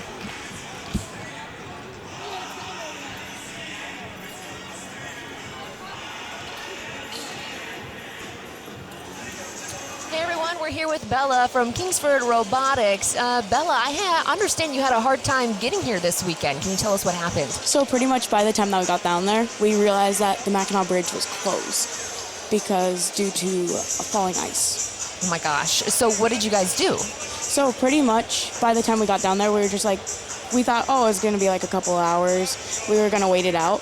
No, that's not what happened. We ended up, our coach called in a favor, and we were in a conference room for about 7 hours working on our robot. In a conference room. Where was this conference room? Where were you stuck at? Okay, so we were in St. Ignace and at Quality Inn. Oh my goodness.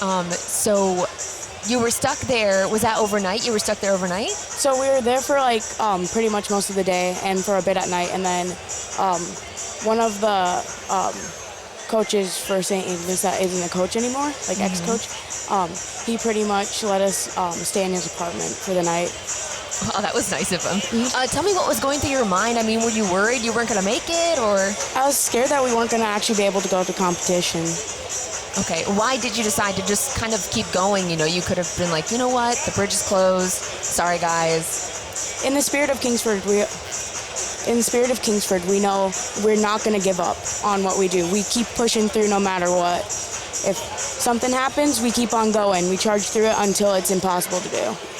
Sounds good. Well, we're glad you're here. We're glad you made it safely. Yep. All right, and good luck. We're going to send it back to you. Yeah, just like sometimes you have to improvise when you're in the pits, when you're in the arena. Sometimes getting to your destination site is not as smooth as you would expect. So we're glad they're here, we're glad they're safe, and we're glad they're competing at a high level this week. Yep, for sure. And we can see the timeout is kind of ticking down. We've got 5 robots on the field, and we're still watching 141 here. We need one more. Yep. Just racing to try to get that in. We'll see the head ref will kind of hang out over there and monitor it. So he gets to choose when you're out of time completely and when the doors kind of get closed here. So he's over there telling them, guys, it's time. Well, there's a lot of fingers flying there. So, you know, the challenge is, too, you have to know, I mean, you got to know what you're taking apart and how to put it back. I mean, I don't envy any of them. It's sort of, you go through these tiers as you design the robot, and the first step is like, hey, can we build something that works? And then you start to think about these other things like, hey, if this breaks, can we fix it in a 6-minute timeout? Right. Do we have to redesign it to try to be able to do that? And this looks like, you know, maybe it was just very, very catastrophic what happened, but this is a lot of fixing going on. It looks like it's just about together here, though. It's like a pit crew in NASCAR. Timing is everything. Yeah, and the hard part here, too, is it's not just changing the tires, right? You'll have some things on the robot that you know are going to break, and those things you can do very quickly because you can practice it. But when it's something new that broke for the first time, you got to kind of figure out the best way to fix it. It's like when they got to pull the NASCAR back to the garage, rip off the old bumper, you know, cut away some bits that are hanging off the car, and then get it back out as fast as possible. And so that may be fixed to spec, and that may be fixed the fastest way they could, and they're hoping it works. I wonder if, are they trying to do a repair while they're moving it? That would be like the ultimate move. Yeah, he's probably still tweaking stuff, and you can see they are actually trying to get, I think that's a tether there, that cable. I think they might still be trying to get the robot reset into its starting position here too, so we'll see how much more work they've got to do. But they are getting it on the field, which is good. You never want to see a robot not make it to the field in time, right? You always want to have a 3v3 match. I can't think of a time we've ever had a 2v3. It's pretty rare. It does happen, and it can happen. And occasionally a team will decide, like, hey, you know what? We can lose this match. We just need time to fix our robot. Obviously, our Blue Alliance here does not have that luxury, as they lost the first finals match. Yeah, so this 141 robot, well, that's the X factor right now. And again, that's the Wobot from West Ottawa High School in nearby Holland. So we'll know in maybe the first, 35 seconds. Yeah, the good news for them is that robot has been primarily playing defense. They try to shoot the ball at the start, and then having that intake is good, especially if they can use it to do some ball denial. But if it doesn't work, that shouldn't be the biggest problem for this alliance. Now, 2054 got to the field earlier after also fixing their intake. If their intake doesn't work, I don't know how the number 2 alliance is going to be able to hang in here. So we have seen this Red Alliance, the number 1 seed. They've had at least 75 points in every single match today. And they've topped out at 116. So their average per match is in a very, very high place. Yeah, and the good news for the Red Alliance is we heard from Blue that their strategy in the first match was double defense. And against double defense, they were still able to put up 97 points. So that looks really good for the Red Alliance. They're going to go out and just try to execute again. The Blue Alliance, they're going to hope that the defense wasn't effective because they kept having to rotate robots in and out. Right? They had 85 playing defense, then they had 85 trying to shoot. Then they had 54 playing defense, then 54 thought they could shoot again. And so swapping in and out maybe left the openings for the Red Alliance to run the score up. They're going to have to hope that was the case and that if they stick to that strategy of sending 2 robots on defense, they're able to be effective.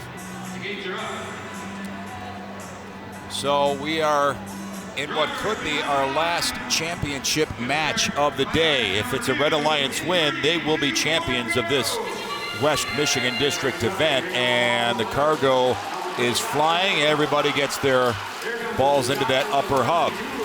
2054's intake missed 1 ball. Good start, though, for Blue Alliance. And they missed the second, but the second was because they didn't drive far enough. But so good enough. Yeah, positive start for the Blue Alliance as we end autonomous and go into teleoperated period. That intake looks like there's still some issues. 2054 pushed the ball away instead of picking it up. Meanwhile, 141 is shooting. Not a great push yet by the Red Alliance. We see a couple of makes. Now Blue Alliance answers with a couple of their own. Which you wouldn't expect because Blue Alliance is playing no defense. They went from 2 robots on defense to no robots on defense. This could be a very high-scoring match, and Blue Alliance is going toe-to-toe with this Red Alliance right now. Look at that, 4 cargo balls up in that upper hub. Yep, 61-14 did a nice move. They're picking up some balls and trying to feed them back to their side of the field. But look, we have those 5 balls on hiding behind the hub again. And I'm not sure. Yeah, 61-14, great move there. They saw the balls hiding. They got them out of that really bad spot. And they're going to spit them back across the field to try to give it to their 2 shooting robots. They just no, they'll just dump them in. They went That's lower, fine too. They went lower hub for 1 point. That's fine. But every cargo point is going to be significant. Blue Alliance is down just about 10. Now a push by the Red Alliance. Boy, I tell you, this is going to be very interesting when we get to the hangar zone. And Blue coming Alliance, back. That's oh my keep it goodness. Close. That's about 4 in a row in that upper hub, but the Red Alliance counter punches with pretty much the same amount. 7-point difference can be decided in endgame. Blue can come back with their hangs. 2054 going a little early. Blue Alliance, if they go down, they are not going to go down easily. This has been a great showing. The 2054 Tech Vikes robot. That's a successful hang for them. Red Alliance hasn't even gone in the hangar zone. Now they're in. 1918 going very late for them. Only 15 seconds left. They should be fine. They should be able to do it, no problem, if nothing goes wrong, and nothing went wrong. Blue Alliance robots are colliding with each other, but they're all jacked up. They think they're going to get major points in that hangar zone. I don't think Red has all 3 of their robots in the air. Okay, so Blue has got an extra 10 points in the hangar zone, I think. But I think Red might have been ahead by just more than 10 points as we went into the end game. It's going to be very close, though. Before the hangar zone points come into play, it's about a 15-point advantage for the Red Alliance. Yep. So we're waiting for the final scores, maybe some penalties. Let's see what happened earlier before we get the final tally. Let's see how this played out again. What a great showing by the Blue Alliance. 141, they're able to pick up a ball. That shows us they were able to fix their intake in time, and I believe they made that shot as well. So good job by 141 there. 2 more shots here from 141, and then 85 pulling up and adding shots while 254 goes from downtown. That was Blue's big push to try to close the gap. Wow. Yeah, big applause here. We're going to roll in with our scoreboard and look at that final. Yep, we said it would be close. You cannot get closer than that. I mean, when you roll up almost 100 points and come up just 4 short, you got to be pretty happy. But it's a Red Alliance win. They go back to the 100-point well for the 3rd time today and end up winning this event here in Allendale. Yeah, so we saw a couple of really clever things. The number 1 seed adjusted, sending 61-14 kind of on a ball control detail. Instead of playing man defense, which they had struggled with in some of the earlier matches, they were just picking up balls, either dumping them in the low goal or sending them back across the field for 4003 and 1918 to shoot. And Blue said, hey, look, we got to keep up with them scoring. Let's go 3 robots on offense. And it almost worked for them. Very excited. Kaylee Marentet has a whole bunch of excited Red Alliance drivers with her right now. Kaylee, have at it. Yeah, well, congratulations, guys. First, I got to tell you how you're feeling right now. I'm feeling great. That was a lot of fun. I'm just glad we were able to pull it all together and push through that finals. What was the celebration like over there? Oh, it was amazing. Kind of hectic, but lots of joy. In a good way, hectic in a good way. Just a lot of fun. All right, what was going through your mind, when you were waiting to see that announcement that Red Alliance had won? I was just trying to calculate the score in my head, see how it went, but overall I was just glad that we got this far. Even if we lost, I would have been proud. What do you think is the biggest thing that got you that win?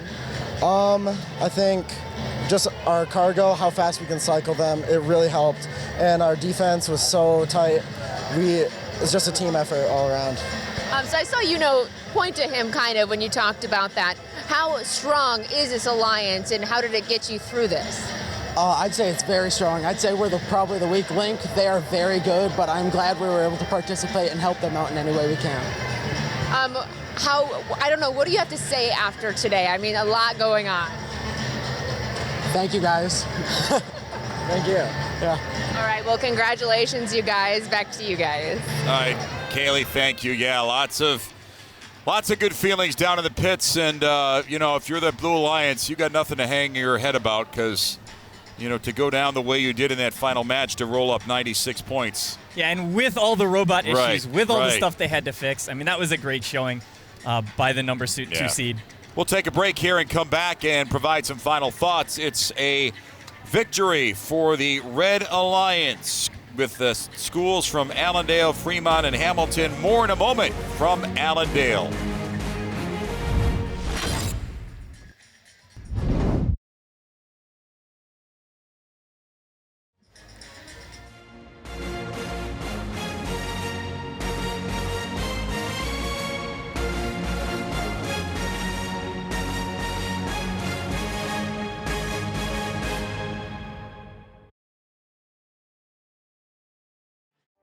How do you change the way the world moves? Change course. Aptiv is engineering the brain and the nervous system to bring the future of mobility to life with advanced computing platforms and smart vehicle architecture, taking you from point A to point B and every point in between. We are Aptiv, and we're moving mobility forward. At Consumers Energy, we believe change is imagining. Change is big, small, clean. Him, them, us, you. Together, we can bring clean energy to Michigan and protect the environment for generations to come. Learn about your clean energy choices and how you can become a force of change. consumersenergy.com/change.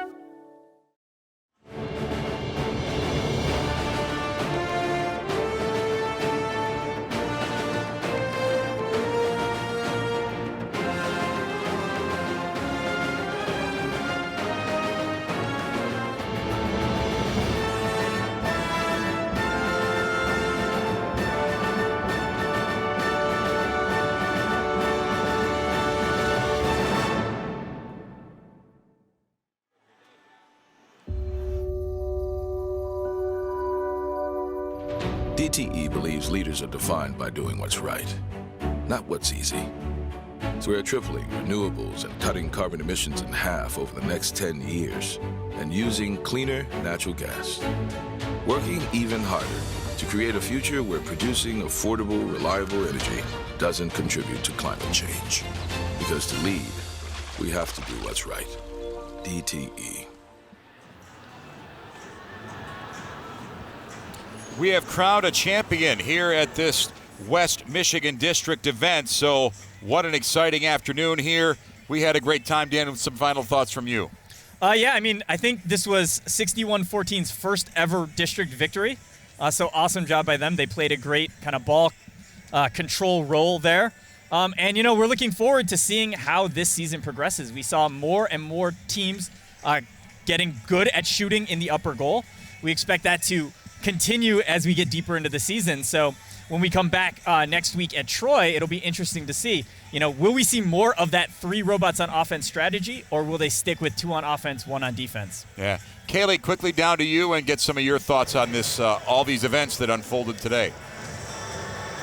Hey, yeah, first thought is that it's cold in here. I had to throw on my coat in the middle because the doors were open. But overall today, honestly, a roller coaster. There was times where it was really intense, times that it was excited. Lots of players that did have their heads down after they had lost. But overall, just a lot of camaraderie, a lot of teamwork. I heard so many thank yous to each other through these alliances, and just happiness to be here and be back. But overall, a good day, lots of exciting times, and looking forward to next weekend. Send it back to you. All right, Kaylee, thanks. Yeah, we'll be in Troy next week. More action coming. We'll go to the east side of the state and see how things shake out there. That'll wrap it up today from Grand Valley State University. For my partners, Dan Kimura and Kaylee Marentet, I'm Dan Gutowski, as we say so long from Grand Valley, where the champions are the Tri-Sonics from Allendale High School, the NC Gears from Family Community, and the Hamilton Cyberhawks from Hamilton High School.